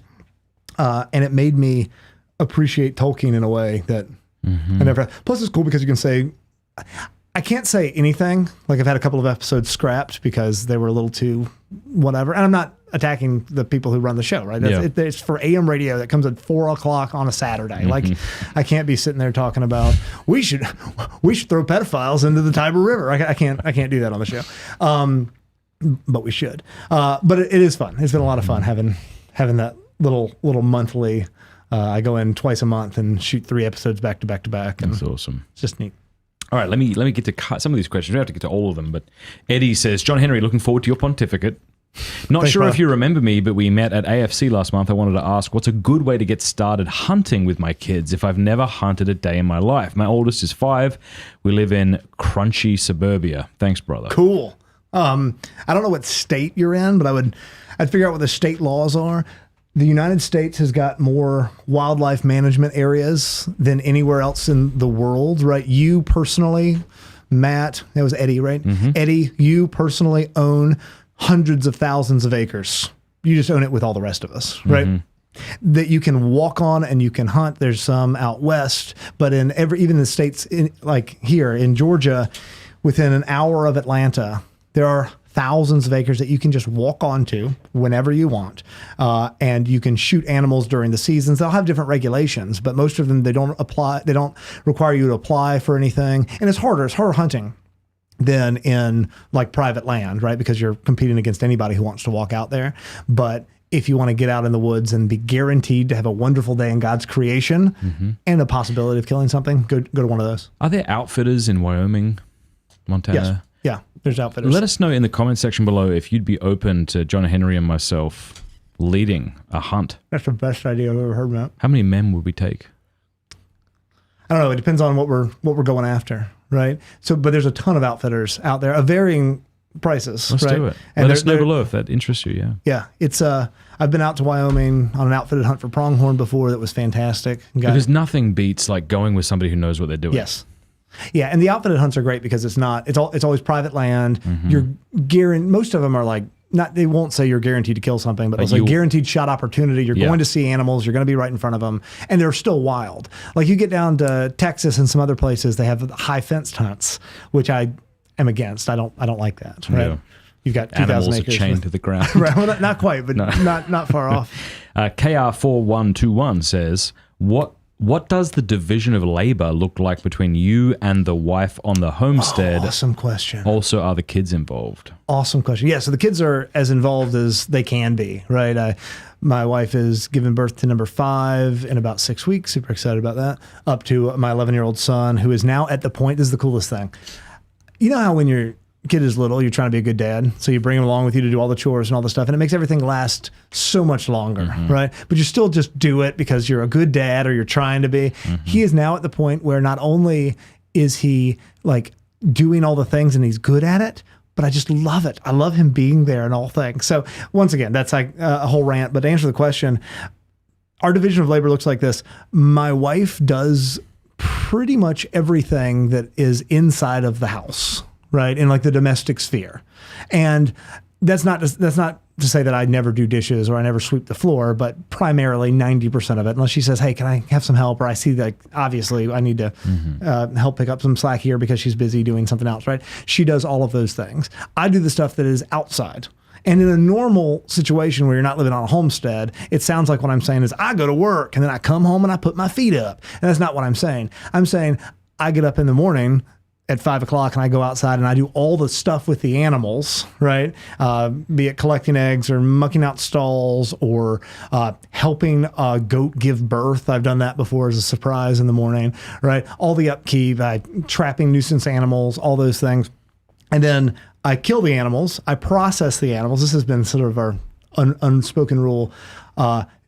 She wants the animals to not look like the animals by the time she wants them to look like they kind of came from the store. Yeah. I've got a giant deep freezer. And so she doesn't like to be outside when the deer is hung upside down from a tree while I'm gutting it and pulling everything out. And so I've got the big meat grinder. I grind everything up. I put it in the freezer but she does all the cooking and all of that. Did it take you any time to get used to the gutting and the blood and the pulling out of organs? No. So I've been asked that question a lot, right? I was a firefighter before this and before I got an education. And so there's a lot of blood and stuff involved in there. And the only thing bodily that ever bothers me are needles going into my own arm and childbirth of humans. I don't mind births of goats, right? But with when my son was born, he, like my wife has just pushed a human being out of her body, right? And I'm trying to be a good husband. I'm down there at the receiving end where you're supposed to be, like I was told I was supposed to be. And I'm not kidding. This doctor, Indian fellow, is holding my brand new baby. And he looks up at me, ignoring my wife, who just gave birth. And he says, I think you need to sit down, sir. And as a nurse, like lead me over and sit me down because I don't know what it is. So now I do not stay at the receiving end. If I can help it, I don't stay in the room. Like she usually has birth tourism, like her sister's there, or a friend is there, or something. I really like the 1950s. I should be smoking and drinking a bourbon in the waiting room. Sure. But now she has babies in my bedroom, so it's harder. But I've got a better excuse too because I'm normally occupied with the kids. Yeah. What was the original question? Well, I wanted to say though, I remember when we went hunting, I had to push myself into what I found gross, which is why I cut that particular appendage off that particular gigantic animal. Sure. I think even as I began to, like, I can do it if you want. I'm like, no, I need to do this. And so I think that was part of it. And I imagine that would be part of people like myself who don't like the idea of pulling organs out. You have to just do it and stick your hand into a warm animal. And I think that's a temperament thing too, though, because when I killed my first deer, that doe I was talking about earlier, we show up and you usually field dress the deer if you have a long way to take them. We probably had a quarter mile or something to drag this deer out. And so you remove the stuff you're not going to eat anyway to make it easier to transport, right? And we slice this thing open, and I just shove my hands in there, and I'm like pulling and ripping. And the guy who had been doing this, I don't know why that doesn't bother me like it bothers some people, but he's sort of like, you should probably use gloves, man. Are you okay? And I'm like, no, it's actually really warm in here. I like it because it's cold outside. And whatever. And I've just never had an aversion to blood or guts. Yeah. Not saying that makes me a macho man. I'm just saying like I don't like it. Except for needles. Don't give me a IV. Freaks me out. Okay. Aaron says, any advice for homesteading-Lite? Not buying land or farming full time, but canning more, growing food in backyard. That's a little more my speed financially speaking. 100%. And that's a really good point. You can probably everyone listening to this, everybody who will listen to this can take a small step. And it's where any steps that you can remove from you and your food is a good thing. Just to give you an example, we bought a beehive. Yeah. And it's I was really proud of that. And it's Peter, my son, he'll go out and he'll lay by the beehive and he'll hold the bees and pat them. And so just being able to twice a year get a big lot of honey has been really great. And it's something like you should be proud of, you know? You say to your son, this is wonderful. Like, this is our honey that we harvested. The funniest thing that your boy did. What's that? Tell me. Last night, he was doing, it seemed to be a magic trick. He would walk up to me. Explain this. You have to explain the whole thing. So he comes to you. So he walks up with me and holds his hand out, and there's a dead fly in his hand. And he said something about, I can make it alive or bring it back or something. And he sort of pops his hand up in the air and the fly flies away. Yeah. Because I think at first you're like, okay, I'm sure it's dead. Yeah, there's a dead fly. And he keeps doing this. And it's clearly a fly that is dead in his hand. And then he throws it up and it takes off. And finally, one of your friends who was there said, okay, but how is this happening? And he said, I made the legs go away. I took his legs away. Yeah, I took his legs away. So he plucked all the poor legs, all the legs off this poor fly so it couldn't move. And it looked dead, but it could fly, but it couldn't turn itself over. But anyway, back to the original question. Yeah, there's always something that you can do. Remove barriers between you and your food. Your food comes from the ground or comes from another animal, right? And we're all pretty removed from that in modern society unless we purposefully separate. So yeah, canning, my big one is always chickens. Everybody can get chickens unless your HOA is very difficult. And even then get chickens, screw them. Yeah. Don't get a rooster. They'll never know. Yeah. If your neighbors are cool, but remove those impediments in whatever small way you can. And I think you'll appreciate it. And then if you don't ever do anything else, great, but it might spark something. Chickens are a gateway animal. Alyssa says, and I'll take a swing at this and then you can as well, advice for talking to middle schools about pornography when the students range from very innocent to already looking at it. So I'm gonna address this from a parent perspective, not a school person perspective. You can do that since you do that. So if you're a parent, I think you should be speaking to your children about pornography from the age of 6. And the reason I say 6 is that that's usually the age that they have some access to a device of some kind. Maybe an iPad or a computer. Love your kids not to give them access to a device at 6. But maybe at grandparents' house. Like it's interesting how Talk clueless. to your grandparents and ruin your relationship with your parents for the sake of your kids' souls. I'm sorry, that might be too No, it's radical. okay. And if screens are awful for our children. And if your children don't have access to a screen until they're 8 or 10, then maybe then's a good time. But given that we're speaking generally, I think 6 is a good time to speak to your children about pornography. And the way I did it, and I would recommend it, and I've done this before, and my book, The Porn Myth, goes into this at greater length, is to say pornography is pictures or videos of people showing parts of their body that their bathing suit should cover. And if anybody ever shows that to you, or if you see it, maybe on a screen or in a magazine or anywhere, you should always tell mommy and daddy, and we would help you. You wouldn't be in trouble. Something like that. Just like you talked about the goat sex thing earlier. People who are just joining have no idea what we're talking about. It's like goat sex. Like, yeah, it's just like goat sex. You don't leave it at that level, but I think that's a nice place to begin. The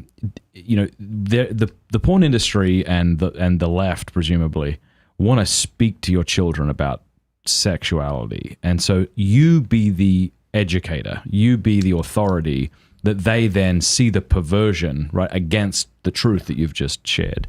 But anyway, what would your advice be? Please let me speak to that. I'm super passionate about this. I made the mistake at a big talk I was giving one time to a group of parents where I said, I'm super into pornography.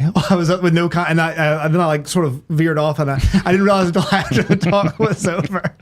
So I want to make it really clear that when I said super into this, what I mean is pornography is a scourge, and I want to address it, and I don't think it's addressed enough. Your advice you gave me forever ago with my son Henry was just practical stuff you can go on Amazon right now and buy. Yeah. Good pictures, bad pictures. It's an excellent buy that book. Yeah, excellent book. There's nothing explicit. There's nothing dirty.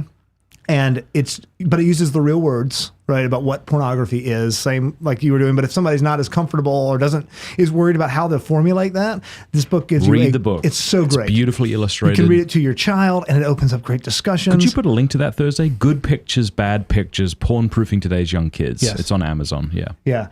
Don't buy one. Buy 2 or 3 and give it to your friends. Away. Yeah. But it's a fantastic book, and it starts the conversations without being explicit, but still using the words. It still uses the word pornography. It still uses the word addiction. Still uses all of that stuff. My take on talking to people about pornography, and once again, I honestly do think this is a gift from God, that I've never felt awkward about it. I teach a theology of the body class. For parents, the younger, the better. I think 6 is probably a solid starting age. But what I see, and what I'm begging you not to do, or if you're doing this to correct it, are parents who say, well, my kid is homeschooled, or my kid goes to this really great Catholic school, or whatever it is. And I'm kind of not comfortable talking about those things with my child, because maybe I've struggled with it, or my husband, or whatever it is. But you do not assume that because of your environment they're not going to be exposed. Every one of your children will be exposed to pornography. Every one of my children will be exposed to pornography. That is so sad. It's so awful, but it's true in this gross, pornified world that we live in. But if you tell the story first, they're going to believe you, right? I talk about it I teach 9th grade as well, and I always talk, it's an ancient history class, but on Fridays we talk about stuff I think we should be talking about, and I always talk about pornography. And every now and then I'll get an email from parents about, exposing their children to these concepts or whatever. And my response is always, it's more political than what I'm about to say, but this is your job. I don't want to be the one who tells them this, right? But they need to hear it from someone who's going to tell them the truth first. And if you haven't done it, I would rather them hear it from me than hear it in the locker room or on the phone or whatever it is. So please talk to your children. And fathers, talk to your sons. When mom talks to your son, and maybe when they're 6, this is different, but when mom talks to your middle school son, that's worse than useless. And it's not that you're not wonderful mothers, right? And I'm sure you're an incredible mother, but the boy needs to hear from his father, this is disordered, this is not masculine, this is going to make you less of a man and less of a father. And we have to do that. I don't care how uncomfortable you are. Also, don't give your kids phones, please. And to that point, it's okay being uncomfortable and still doing a thing. Yes. In fact, that's the only way to be courageous, right? Yeah.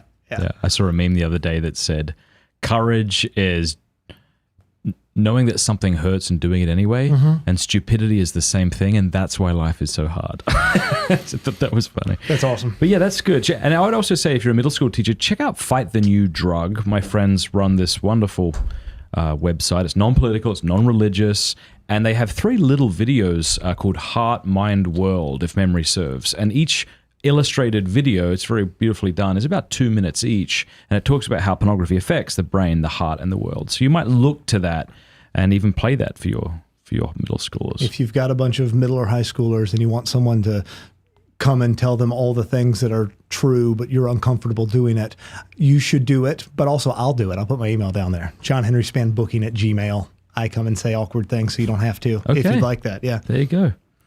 Let's see. Ryan asks, how do you respond to the idea that homesteads are a mitigated form of surrender and retreat from the mainstream culture? Ooh, okay, wait. So the idea is like you're retreating from, we need you here, and you're just leaving everybody. Yeah, I hear that. I think it goes back to what I said earlier about how bubbles are usually just communities and they're rightly ordered. I don't say that we should. I'm not advocating for living like the Amish. I'm not saying build a compound, stay on it, never leave, indoctrinate your children to think exactly like you and only talk to people who believe the same thing that you believe, right? We're not supposed to do that. Christ doesn't want us to do that. But in regards to family life, I do think it's super conducive to having a rightly ordered family, right? My kids are not released into a neighborhood to hang out with people who I don't know, whose parents I don't know. I control who's around my kids. And I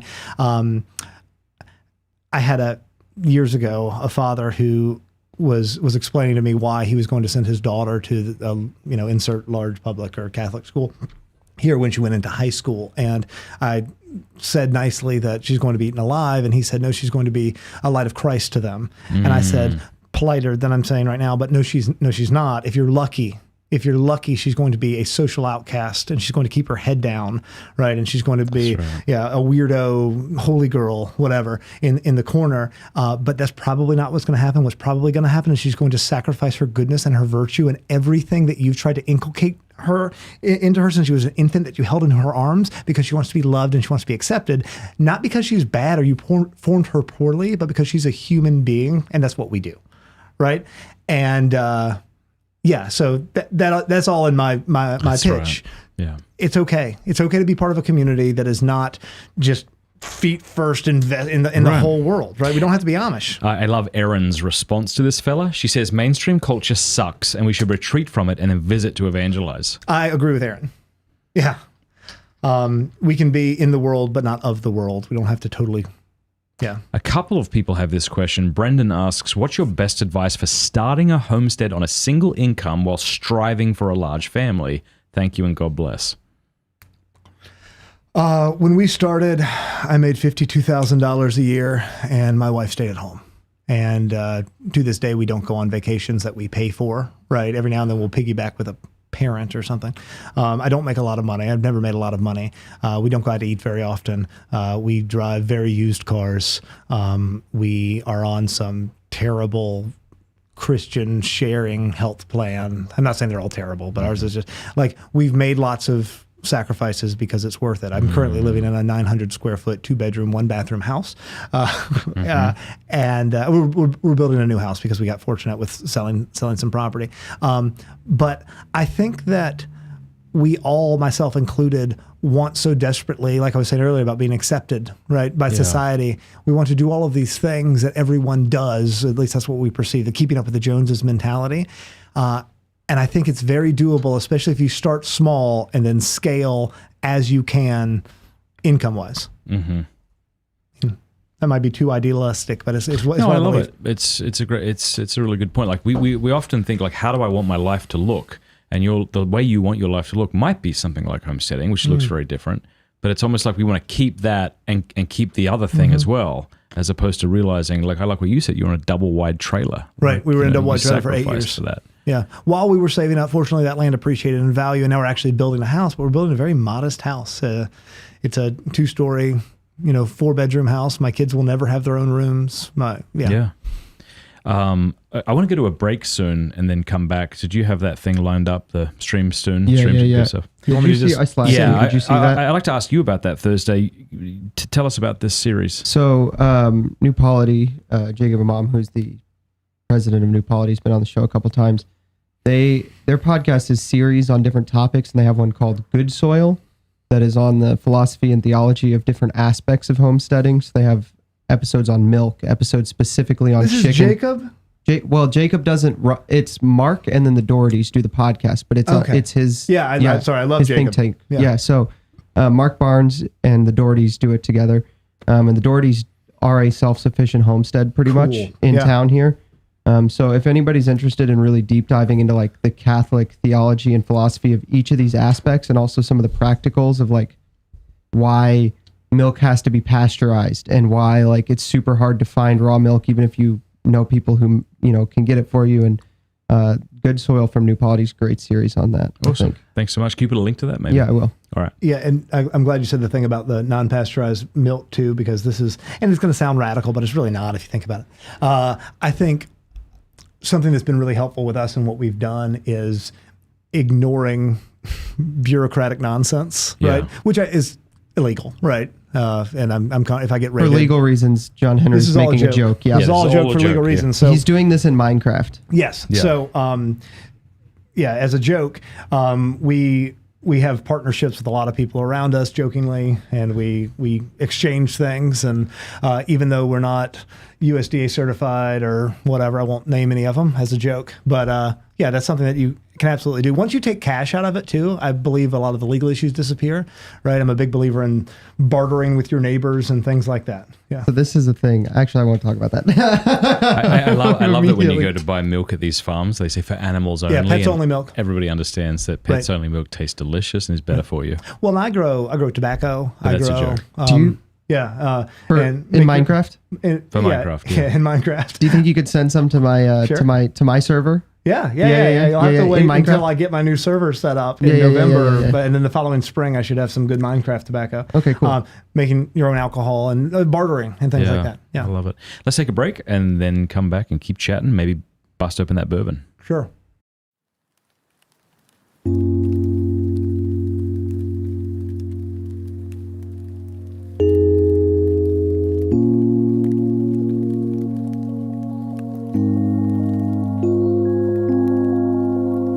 Any sinner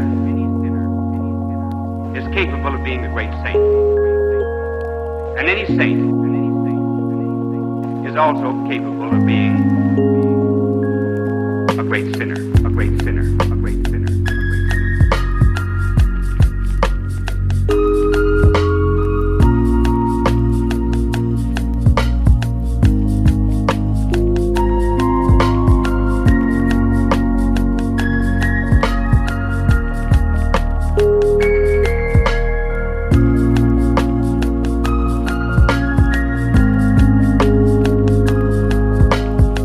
The secret, therefore, of character development is the realization of this power that there is in each and every one of us, for good and for evil, good and for evil, good and for evil, good and for evil. And the good Lord would have us lay hold of what is worst in ourselves. Do not think that people who have virtue and kindness and other great talents just came by these things naturally. They had to work at them very hard, at them very hard, at them very hard, at them very hard.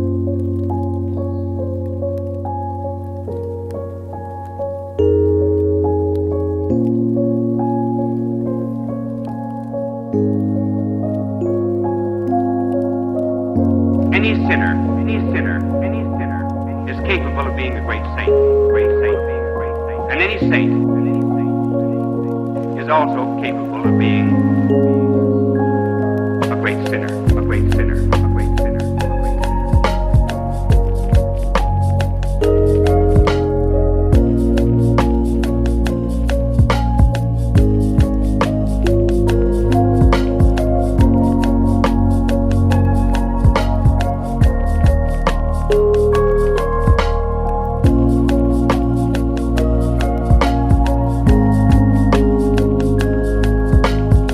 The secret, therefore, of character development is the realization of this power that there is in each and every one of us, for good and for evil, good and for evil, good and for evil, good and for evil. And the good Lord would have us lay hold of what is worst in ourselves. Do not think that people who have virtue and kindness and other great talents just came by these things naturally. They had to work at them very hard, at them very hard, at them very hard, at them very hard, at them very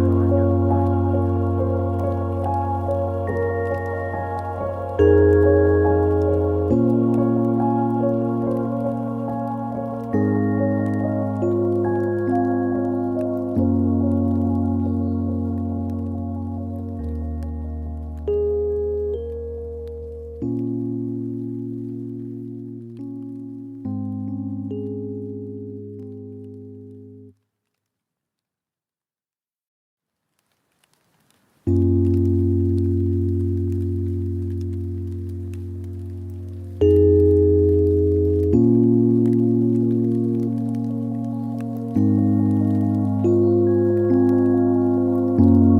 sinner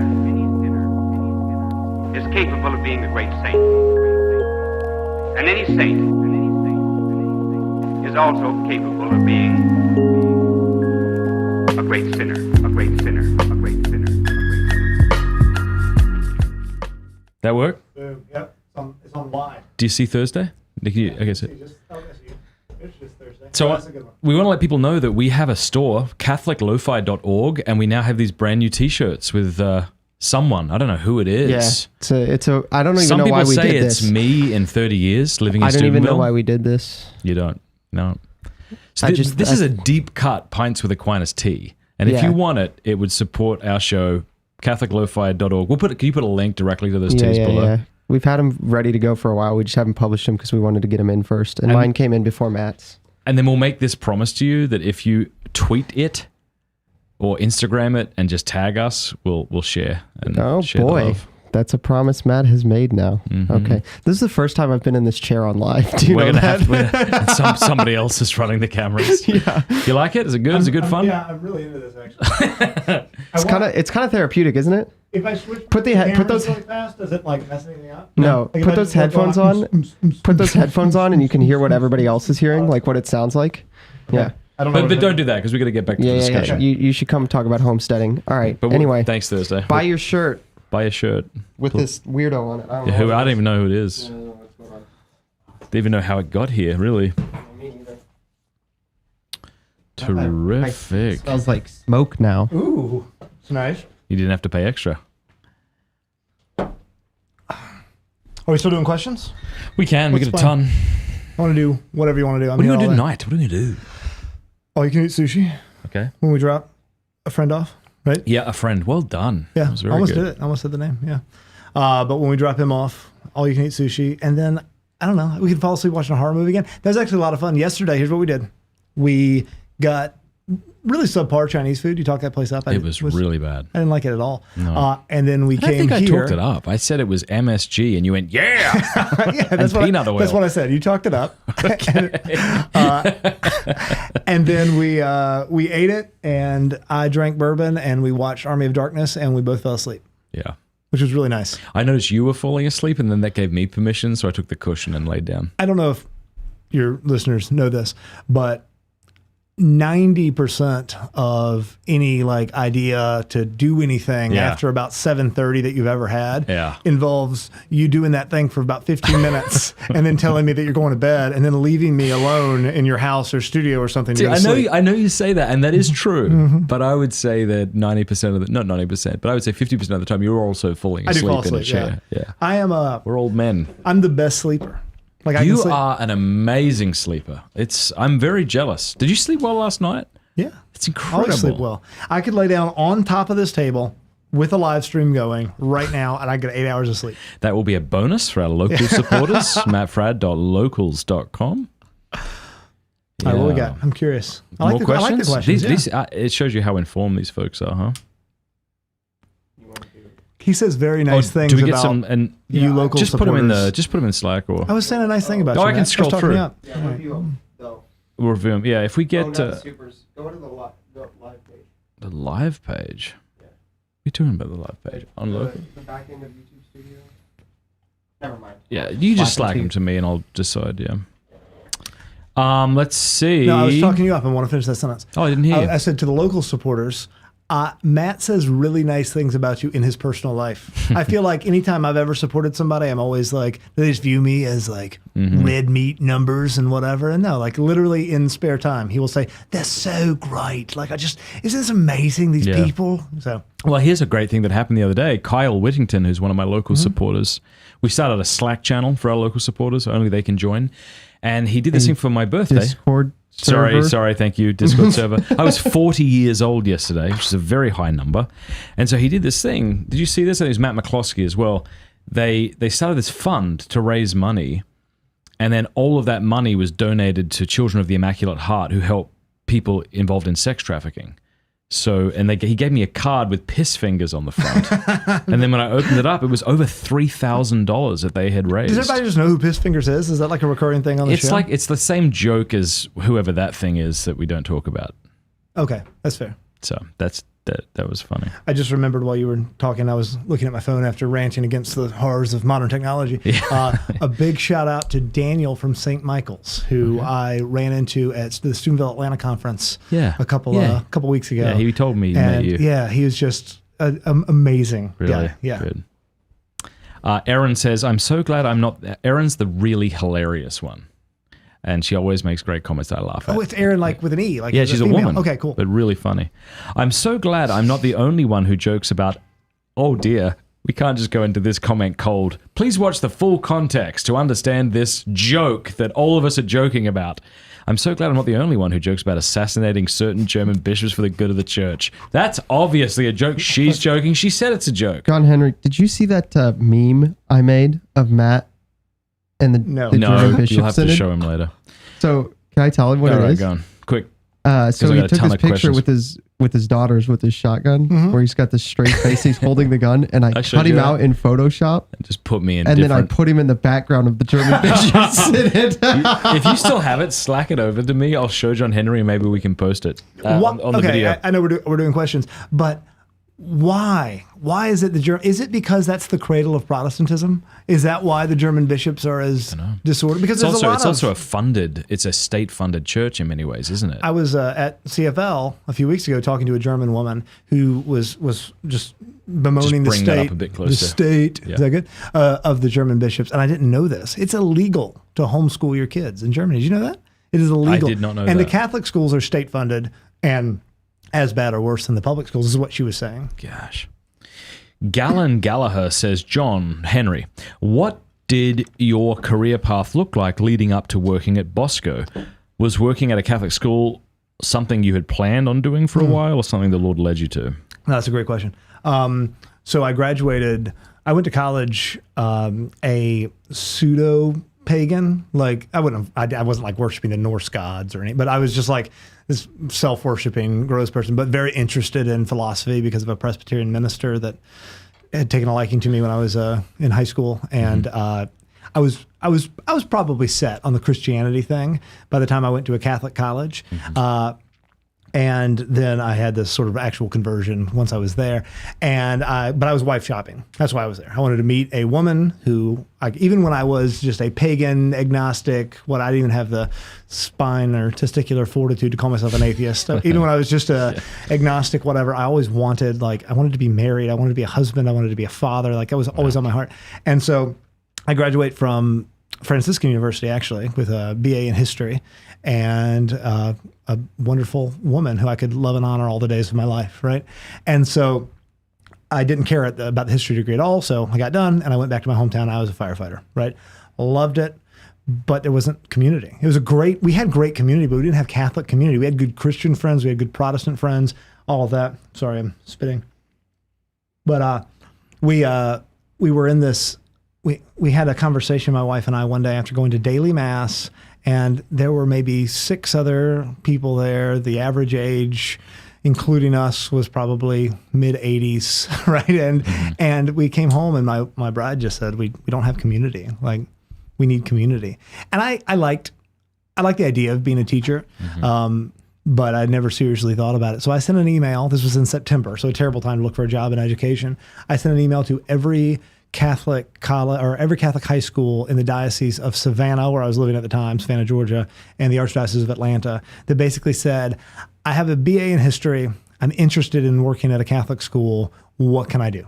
Right? Between now and next September, or now and next August, or whatever, just what can I do to sort of move towards this track? And 2 people responded. Right, out of all the schools. I think I just sent it to the front desk. I didn't know what I was doing with whatever email I found. Yeah. And one was the president of Blessed Trinity High School in Atlanta, Roswell, Georgia, who has passed now. His name was Frank. And he was the principal of the school, right? Big deal. He wrote pages, this great, hey, I love that you're trying to do this. Honestly, here's what would happen. Now, practically, you better learn how to coach something if you're a history teacher and all this stuff, right? It was really great. I really appreciated it. And the other one was from a woman at Holy Spirit Prep in Atlanta who said something along the lines of, actually, we had our 7th and 9th grade history teacher was in a car accident, and she's going to be gone for a few months. you want to come up and interview for the position? And I went up and I interviewed for the position, and I signed a contract making $80 a day indefinitely until this woman came back. Really not a good decision, right? Not much. Like from a financial standpoint. Yeah. And I moved my wife and I moved up to a little bitty apartment up there. She was pregnant with our oldest then. Yeah. And I loved it. Yeah, I loved working at that school, and I've been in Catholic education ever since. I went from there to an administrative role. I was the principal at another Catholic school, and lots of great school. Holy Spirit, we aligned pretty well, like mission wise, but there's a lot of problems with archdiocesan schools, right? From a Catholic mission, and I didn't want to work at a school. I'm not saying this about any of the schools that I've worked at in particular, because there were wonderful people there who did wonderful things for sure. But I wanted to be at a school that was purposefully Catholic in all things, right?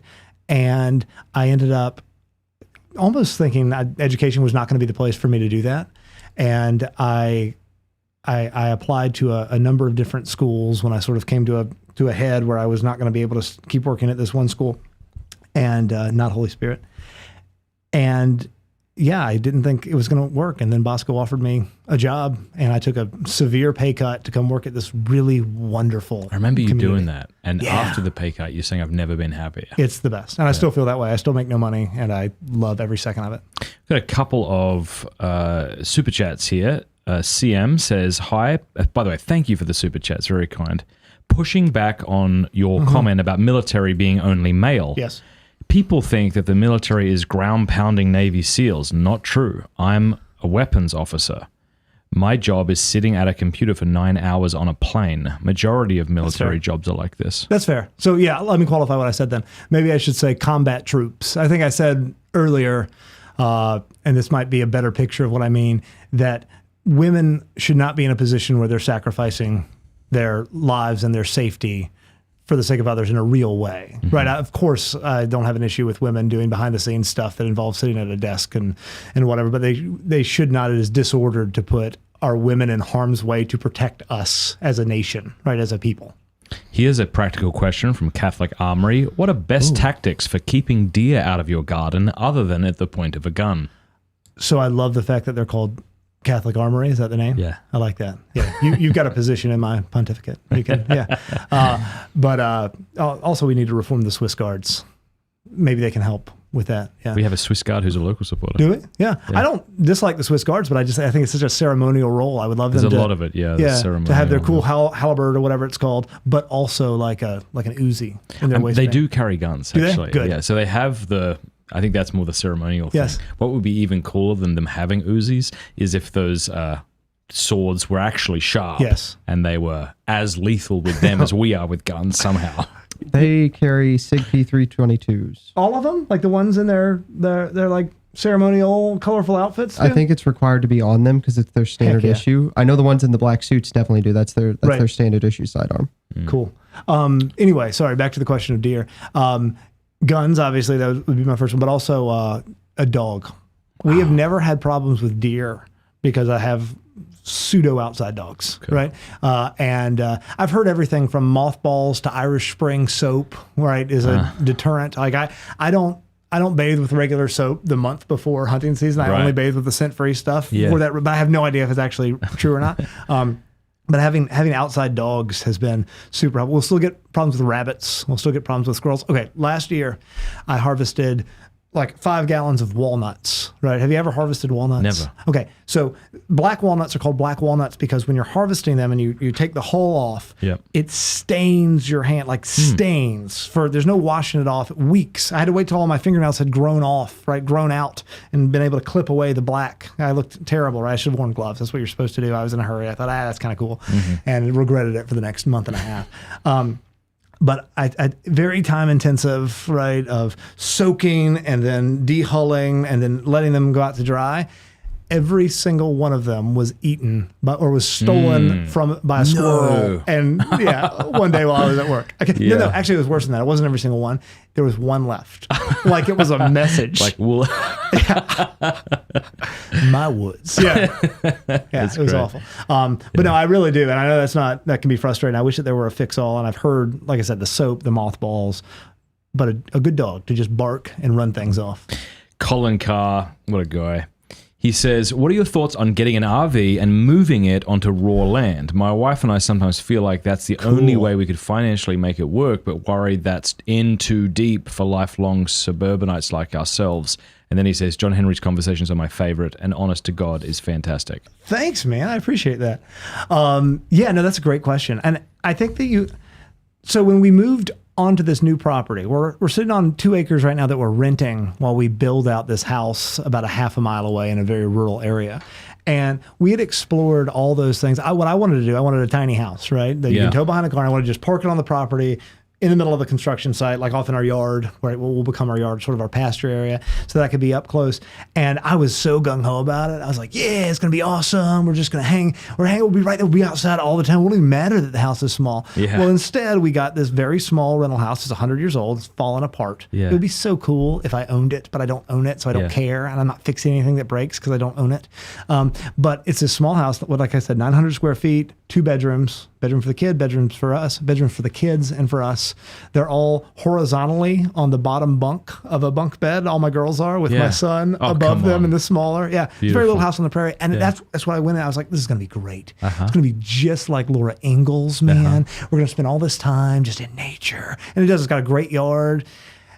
And my wife was like, I don't know, this is not great. I think we're going to be on top of each other. I homeschool the kids 3 days out of the week. And right. And we have totally flip-flopped opinions. Now I'm pulling my hair out because we're on top of one another. And my wife was like, isn't this lovely? Isn't this lovely how much family time we have? And so if you can do that with the RV, especially, I would say just don't financially sink yourself into something. Once again, don't buy 20 acres of land. Buy 2 acres of land in a fairly rural area that's flat, nice, and good enough. And then you can have an RV. And then if you come into money, build it up. Just not having that pride in where you're staying. That was something that I had to overcome, not because of my own, like I didn't grow up in a giant house or anything, but because I kept comparing myself to the standard of which my wife was raised, right? And once again, my father-in-law is very wealthy, great big house, all this stuff. And that was just never going to be in the cards for me. And so, yeah, when I got the double wide trailer, and I would not have admitted this at the time, but I almost needed my wife's permission. Like, no, you're like, this is okay. Like you are providing for us. And since I think that's a lot of maturity of overcoming that pride and everything. Yeah. How did you meet your wife? First question. And then how did you propose to her? Okay. This is a great question. And you know the answer. So yeah. But it's so terrific. I'm happy to hear them again. My wife and I started dating in college, right? And we started dating because, did you ever see the movie Deliverance? No, not yet. So Deliverance came out in the 70s, I think. It's basically a bunch of guys go on vacation in the North Georgia mountains, and they meet a group of like backwoods, hillbilly, inbred murderers who are trying to kill them and sexually assault them. It's a really scary movie, right? And so there's a guy in the movie who's like sort of this inbred looking banjo player, right? That's his role. I'm not attacking him. That's like what he was supposed to look like in the movie. And he supposedly worked at a Waffle House in Ellijay, which was maybe a 30-mile walk from the college that we went. And so me and a group of people had decided we were going to walk. We all had cars, so we thought it'd be cool. We'll walk and hitchhike through the mountains to make a pilgrimage to this Waffle House in hopes of seeing this guy from this movie that came out at the time, like 30 years ago. Is he moving too much? Is that why? Yeah. Sorry. So lock yourself down. I invited my wife, who is then just a girl that I barely knew. I met her at the gym and I thought she was beautiful. She is. My wife is gorgeous. I don't want to just go up, but she is. My wife is objectively beautiful. And it was mostly because I wanted to hang out with this pretty girl, right? And so I invited her, and for some reason she said yes, and she thought there was like a plan. Like we had no plan. We just knew the general direction of Ellijay. We were going to walk and hitchhike. And we made it to the Waffle House, and he wasn't working there because of course he wasn't. He probably didn't even work there. I don't even know why we thought this was a thing. But we had brought a tent just in case we couldn't make it back. And so we ended up camping on the side of the road behind Ebenezer Baptist Church in the North Georgia mountains somewhere, right? Oh, and a side story on that. So I was so we're camping back there, and I think gumballs, like Yeah. a gum tree, have the spiky Yeah. gumballs. They were falling in the woods around us, is what I think is what it was actually making this noise. But we're in this tent. This big group of us is in this tent, and we're hearing all these pitter patter noises. And I think that there's a murderer outside, right, or something, right? Because we've been talking about deliverance this entire time, and so it's happening, right? And so I'm trying to be the man. I am a man, and I will protect all of us, right? Yeah. And so I think I said 1, 2, 3, and I unzipped the tent, which is hard to do dramatically. It's hard to Especially look when brave. it's One, a semicircle. And scrolling out of this tent. And I run out, and there's nobody there. But there's a car parked in Ebenezer Church's parking lot, just like a little sedan. And I had my hip had been bothered because we'd walked forever that day. And so I come limping out of the woods up to this car. Have I told you this story? No. So I come limping out of the woods up to this car, and I look in it, and there's a girl in there. There's this sweet little 17-year-old girl who's in there. And what I wanted to say, what I was trying to convey was, hey, we've been hearing noises. We're camping over here. We just want to make sure everything's safe. Have you seen anybody? Are you with anybody? But what I say as I'm hobbling towards her out of the woods is, and she looks up and says, "Are you alone? Are you alone?" And she gives this, "My boyfriend's coming," as she rolls up her windows and speeds away. So that has nothing to do with it. Anyway, at the end of all this trip, I asked my wife out on a date, and we dated for 2 weeks, and she was the worst girlfrione I had ever had. Your current My wife current was wife, the worst girlfriend I'd ever had. Why is and that? she would say the same thing about me. What made her a worse? So the what I should say is I was immature and selfish and whatever, and I was. All of that is true, but we just weren't compatible. I think we had really immature understandings of what our relationship was supposed to be. Yeah. Colored by just bad experiences. I had lived a very secular life. My wife had made bad decisions as well, and we just weren't we weren't what we wanted the other person to be. We were mutually selfish and bad people. Yeah. Right? Not bad people, but we were just colored by bad habits and mindsets. Right. And so we broke up after 2 weeks. And as a arrogant, just obnoxious ass of a man that I was at this time, I made a point of immediately having another girl to go out with, right? And so this lovely young woman, I took out on a couple of dates, mostly just to bother my wife. That was part of in the back of my mind. Yeah. That's how you know you're not over it. Yes. Yeah, it was terrible. It was all, and I don't know why, because I genuinely was glad we broke up, but I also just wanted her to know I can have a date by Friday. I don't need you. It's awful. It's awful. And so I take this girl out, and there's a big winter formal coming up, right? And I asked this other girl, to go with me to the winter formal. And we go to the winter formal because I'm immature and disgusting 19-year-old with all these issues. I get drunk, disgustingly so, before this winter formal. Okay. So I show up intoxicated with this beautiful girl who just did not deserve this, right? Me, right? She was much too good to have anything to do with me. And I'm hanging out, I'm dancing, I'm making a fool of myself, and I see my wife walk out the door to go on to the balcony of where this formal is being held.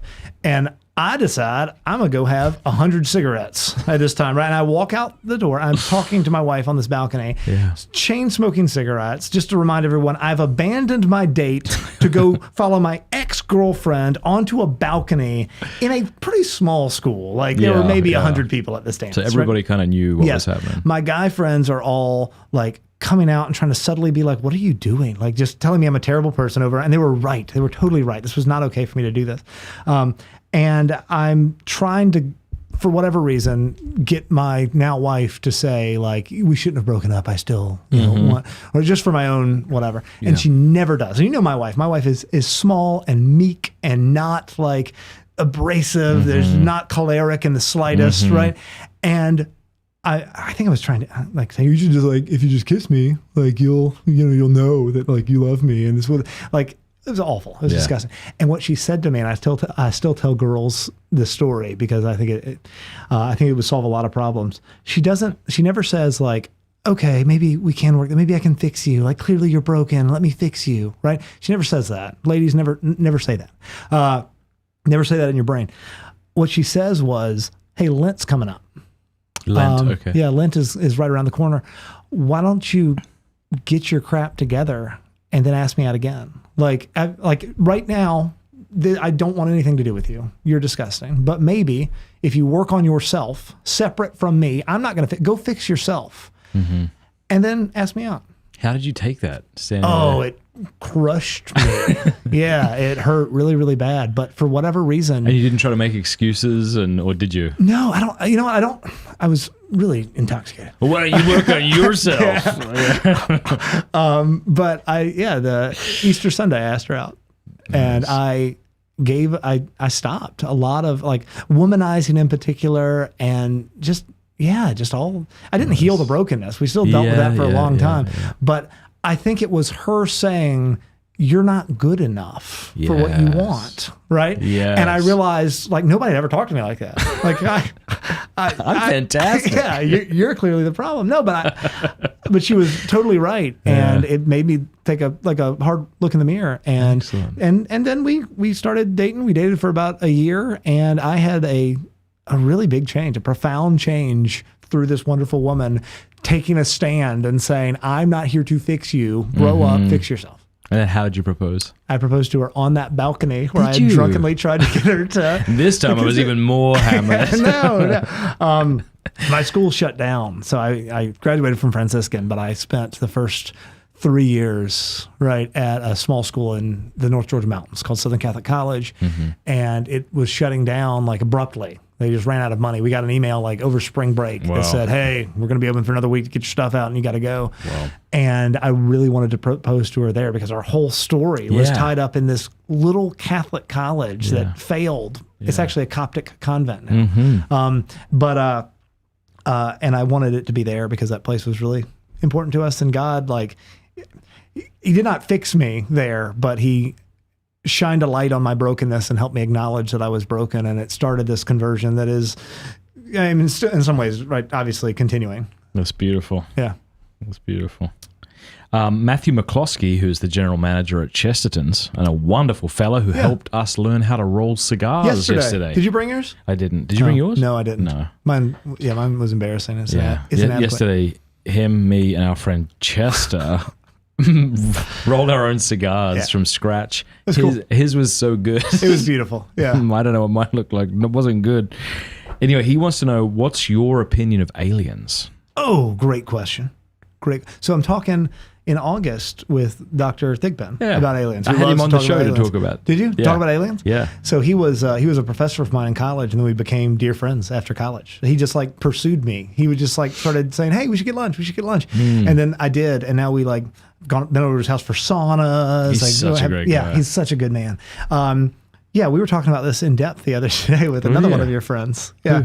What are you doing to say? Yeah, somebody whose name they asked not to be mentioned. Oh, yes. Yeah, especially in I won't go into that whole story. I thought you meant you and Paul Thigpen and a friend of mine. No, I you misunderstood. and I. Yes. But aliens, I think aliens, I'm not going to say I think they exist, but I don't think there's any theological issue with them existing. And I would argue that if they do exist and they're persons, right, they're capable of abstract thought. How would we have know to that they're convert them. persons, I wonder? So I can flesh that out, right? So we had a friend who said that the incarnation would not count for aliens unless we could reproduce with the aliens. I don't think I hold that position, but I would say if they're persons, if they're capable of abstract thought, then yeah, we should go. I view aliens the same way that I would view like the discovery of the New World, and all of a sudden there's these people, right? The Native Americans are here, and they're clearly persons, but we didn't know they existed. We had no idea. Yeah. And I don't think that if they look different than us, like if they're genetically different from us, it doesn't have anything to do with their personhood. Right. Now, what you said, a shout out to Space Trilogy, right? C.S. Lewis. Yeah. It's like, what if they're not fallen, right? There are all these that could happen. My assumption, though, would be if we find aliens, they're going to be non-persons. But if they're capable of abstraction, then we get to convert them. Yeah. Good. That's your thoughts on aliens. I'd eat one. Would you? I mean, if they were non-persons. Yeah. I think that would be really cool if I were the first person to eat an alien. And even if I died, that'd be so cool. That'd be great for the rest of my life, right? Well, I mean, I'd be dead. But you know what I mean? Like my... Titus Tour says, John Henry, what are your top 3 favorite books? Oh, okay. Out of the Ashes, Anthony Esolen. It's a wonderful book. Yeah, one of my top 3. I like how he didn't say like, I'm not going to put them in order. I'm just going to give you top 3. Good. Endurance, which is the story of Ernest Shackleton when he gets stuck at the South Pole. Okay. It's this great true story of heroism. He saves all of their lives. None of them die. And they're stuck for months, and it might be years. Did he write the book, or did someone write about the event? Yeah, but it's just a historical adventure thing, but it's all true. It's really cool. And then it seems cliche, but I think Lord of the Rings. No, it's got to be. Yeah. My son is on his first like independent read through of it right now. Yeah. And I want to figure out a thing. Like I want to give him a thing. Yeah. He wants a snake because you did that. Thanks for setting that standard. That's but he's not getting a boa constrictor, but I want to get him a thing. He saved up and bought Sting on Amazon. That's beautiful. Yeah, it's really cool. But yeah, Lord of the Rings, Endurance, and Out of the Ashes, I think that's just sort of my off the cuff top 3. Now I'll let you respond to this. Does John John? Who's John? John Henry, double name. Does John I only say that because you're the one who doesn't like that. You made me seem like a jerk to my local supporter. I don't like, but I don't blame them. They don't know. Yeah. What I don't like is when I introduce myself and I say, "Hi, I'm John Henry," and they say, "John, I'm sorry," and they usually think Henry's my last name. Oh, so I see. I'm Matt Fradd. I'm like, great, but then I have to. So I've started saying John Henry, double name, right? Oh, I see. And it still doesn't that works. Work. Yeah. Oh, it doesn't. Okay. Well, Johnny 6767. Lowercase g says, does John Henry like or recommend any homesteading YouTube channels? And he's got a couple here. Homesteady is a really good one. Homesteady is a really good one. I like those guys a lot.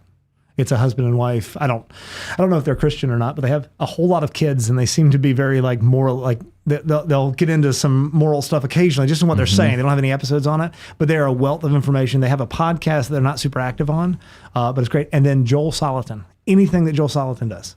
If you're able to look these up and put them in the description, Homesteading. Homesteady. What are you doing? Like the word home and the word steady. Homesteady. Yeah, but one word. Okay. And then Joel Salatin's Everything. Read his book. He's got a great book called Everything I Want to Do Is Illegal. That is a wonderful title. It's excellent. Yeah. Christy, that's a wonderful, Christy G says, I am a mum of 13, 5 boys, 8 girls. Praise God. That's awesome. Yeah. Back in 1996, we bought a 5-acre lot on a lake in Canada where we lived for about 5 years. We moved to the US when the 2 oldest boys were 11 and 12.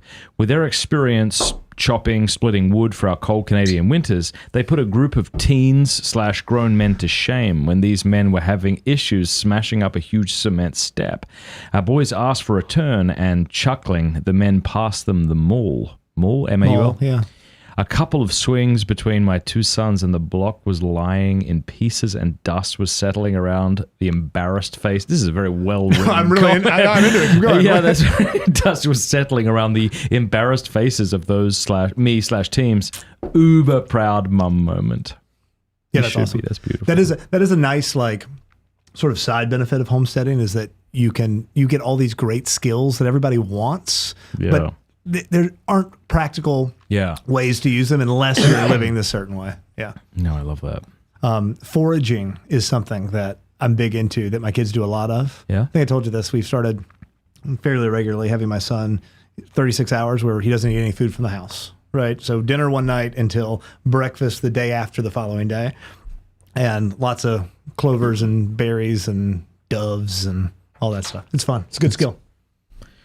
What do you do? I know you just said you don't go on, you don't eat out much. Not very often. Yeah. What do you do on? Do you have date nights, or how? If not date nights, how do you and your wife get time together? So my wife and I have date nights. We're something that I didn't mention earlier, but I think is really important information in all of this is where we're building right now. The reason we sold our old place to build this new place is because we have 3 other friends who are all building on what was once the same plot of land, right?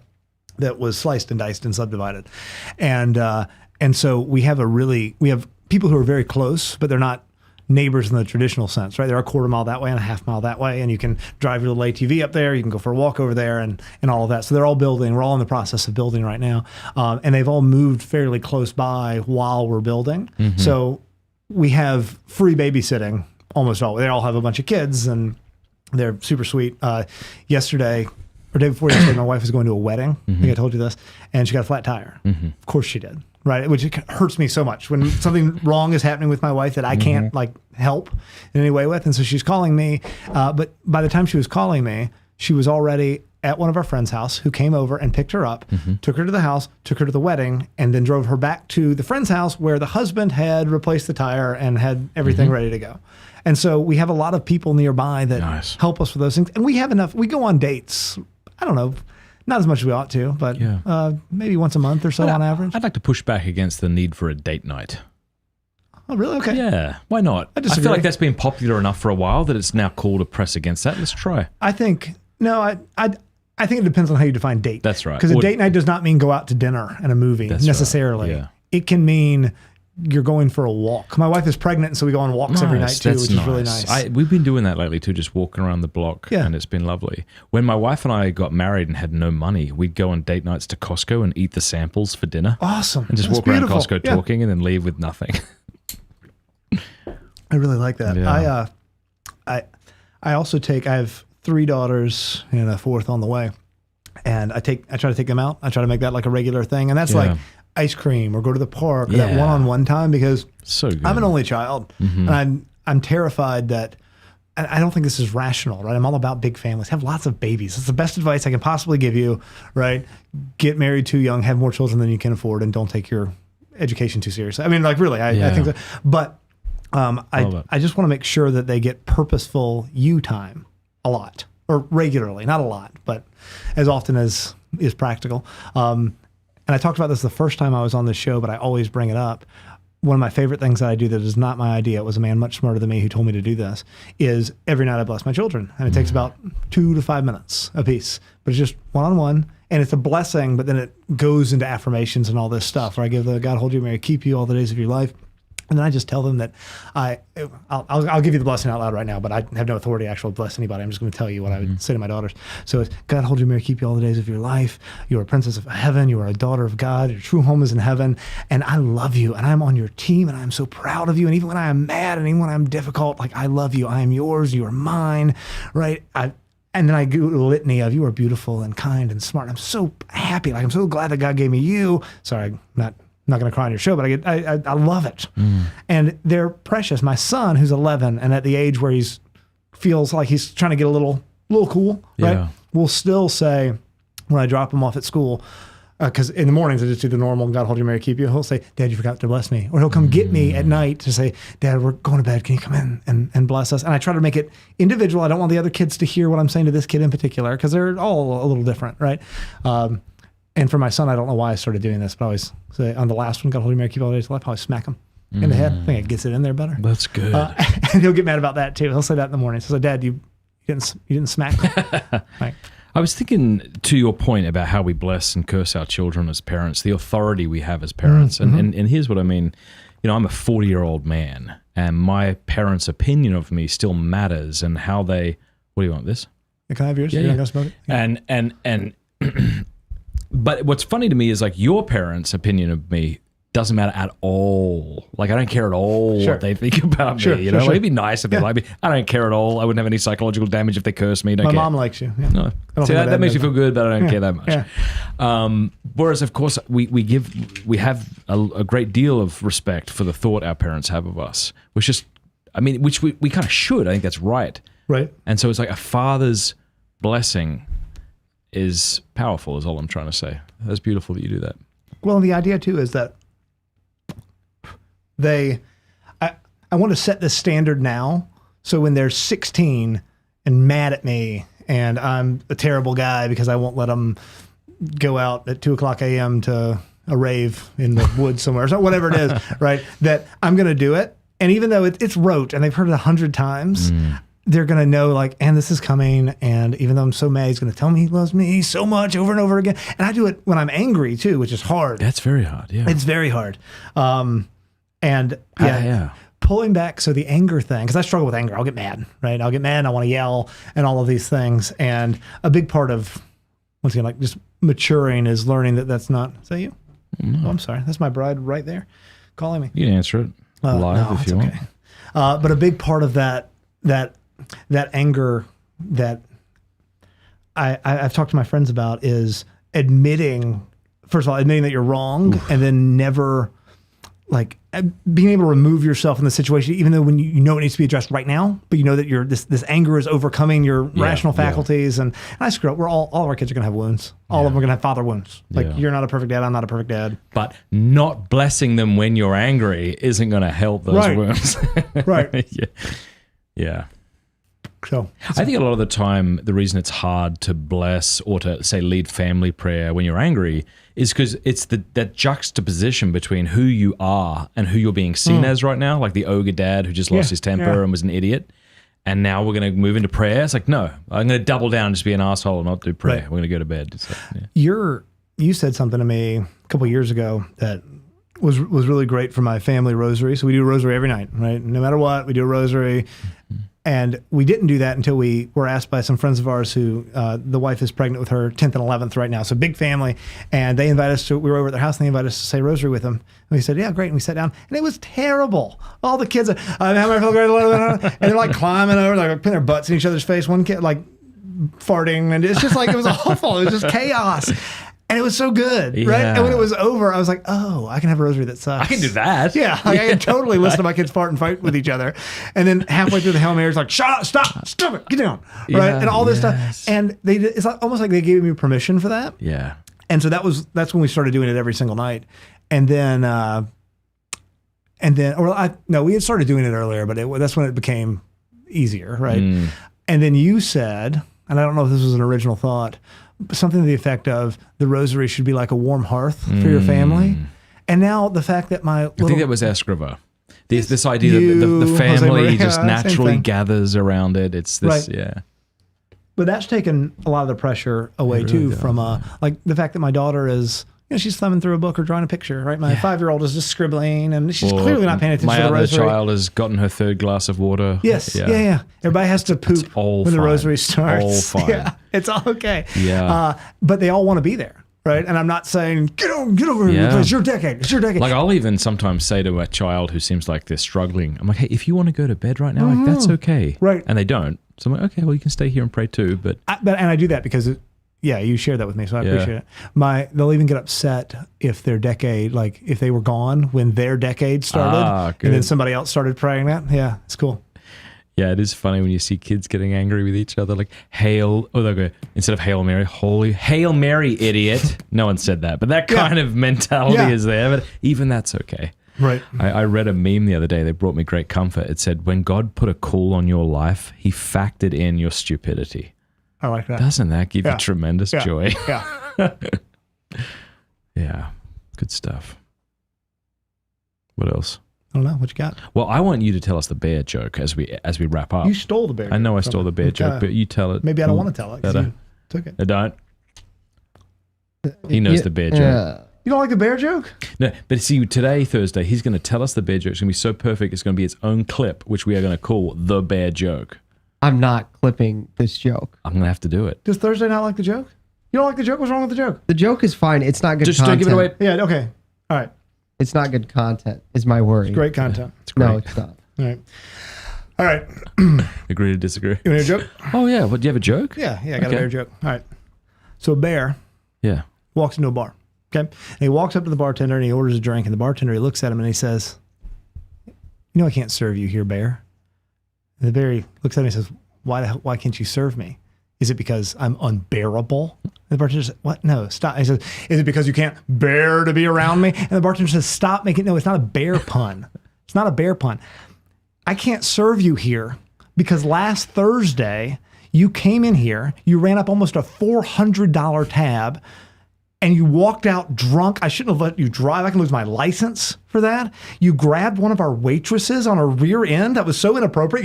You got in a fight with Norman over there by the jukebox. He gestures and Norman sort of waves. You made a fool of yourself, man. I can't have you in here. You owe me $400. I never want to see your bear face again, bear. And the bear sort of turns around and huffs. And he says, fine. Throws his arms up in the air. Starts to walk away. And the bartender, he says, wait, stop. The bear stops and he sort of sheepishly turns around and he says, hey man, it's not my business, bear, but you've been coming in here for years and I've noticed changes in you, man. You used to come in here with a lady bear. I saw a wedding ring on her finger. I don't see her anymore, and I don't see that ring on yours. And I've seen the kind of guys you're hanging out with in the parking lot, kind of guys that we wouldn't let in this bar.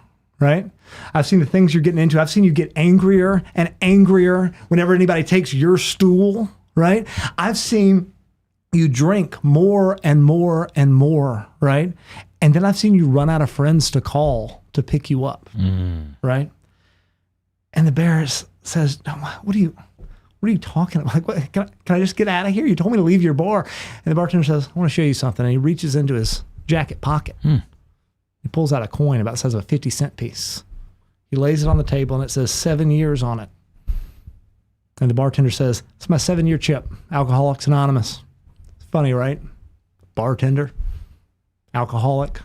But I've been clean for 7 years, man, and I've seen what it did to my life, and I see it happening to you, man. I haven't talked to my wife in years. We're still married because I can't file the paperwork, man, but I haven't talked to her. My kids haven't returned my calls since last Christmas, okay? My life fell apart because of this addiction, and I see it happening to you too, Bear. I see that same thing going on in your life, and I care about you because I am you, man. I've been there, Bear. And the bear, he just looks at him, and he says, like, what do you want me to do, right? And the bartender says, I tell you what I want you to do. You know that diner up the road? The bartender, or the bear says, the one on 7th and McCulloch? He goes, no, past there, right? A couple blocks. He says, the one that does the pancake. Yeah. He said, here's what I want you to do, Bear. Tonight I want you to go home. Don't have a drink. 7:30 a.m., meet me at that diner. I'll forgive your $400 tab, and I'll buy you a cup of coffee. And let's just talk. What do you think about that? And the bear kind of takes a deep breath. He's looking at the ground. He raises his eyes up, makes eye contact with the bartender, and he says, maybe I will. Maybe I won't. But I think I will. And the bartender, he says, great, man. What's up with the big paws, though? And the bear says, I don't know. I was born with them. You get it? Going in the pause? You get it Thursday. I get the joke. It's not funny. It's That's a great It's one of the best jokes I've ever heard in my life. It's the moth joke, right? I mean, It's the moth joke. Norm Yeah. Macdonald moth joke. Yeah, it's fantastic. Yeah. So a couple of things we want to do right now. We are going to do a bonus live stream over on Locals, mattfradd.locals.com, where John Henry reads and answers your questions. He doesn't know he's going to do Cool. that, Can't wait. but he's going to. It's going to be fantastic. So be sure to go over there, mattfradd.locals.com. Another reason you should become an annual supporter over at mattfradd.locals.com is you get a beer stein. You just have to pay shipping. We send you that. But then you also get access to these courses that we're doing. So in August, we are Father Damien Ferrance, who has his PhD in Flannery O'Connor and Thomism, is going to be doing a 5-part masterclass on Flannery O'Connor. We're going to be going through it as a community over there on Locals. The videos are really great. He's like recorded them in front of a whiteboard. He's as I say, giving you reading assignments. He knows more about Flannery O'Connor than anybody I've met. The only way to get access to that is to become an annual supporter over at mattfradd.locals.com. We really appreciate the support because it helps us to keep doing this stuff. Any final thoughts? Cool. Don't give your kids phones. Seriously, that's just my thing. Let's do it. Talk to your kids about porn. Don't give your kids phones. It's okay that they're going to be weird than being, or if you're in an environment where they're going to be weird, which I hope you're not, but I understand that's how some people got to be. It's okay. Them being mad at you and them having less social contact with their peers is a lot better than being hopelessly addicted to pornography or have their self-esteem ruined by social media, and they will thank you. I promise. Their souls are way more important than the inconvenience and the uncomfortableness. And I'm sorry for just like bringing it all back to that stuff, but that is we've been saying just this for years. Yeah, that is my When I first started constant saying message. this like 10 years ago, speaking on pornography, I was looked at like a complete moron. right. What's interesting though is today I think I've been vindicated. You know, a lot of people realize that this is just a bad idea. Yeah, it's rotting our young people's souls, and what is not a good enough excuse to not do something about it, right? Not talk to your kids, to not prevent them from having access to these things. What's not a good enough excuse is like it's really uncomfortable, or you don't like talking about that stuff, or the school that they're going to is going to handle it for you. No, they're not. And even if they are, they're going to do a much worse job than you are. So do it earlier than you think, and be strong. Love your kids enough to make them hate you for a little bit. And I want to wrap up. I love that quote you said earlier about get married too young, have more kids than you can afford. I think I read that off from like Tucker Carlson or really like Matt it. Walsh or somebody like that. Yeah. But it's true. Like that's the best advice for a young man, a young woman too, but I've never All been right, one. so we are currently, people are filing into the live stream over on mattfradd.locals.com. Bring your most offensive questions. I don't know about, okay. because we don't get kicked off locals. We do get kicked off YouTube if we say things. Like what? Well, I can't say those things, but we do not get kicked off of locals. It is a free speech platform. And so I'm going to make it only for, I'm going to make it only, no, I'm not. I'm not going to make it only for supporters, but it will be on that platform. mattfradd.locals.com. Go over there right now. We're about to start another live stream. God bless everybody. Sweet. Thanks. Adios.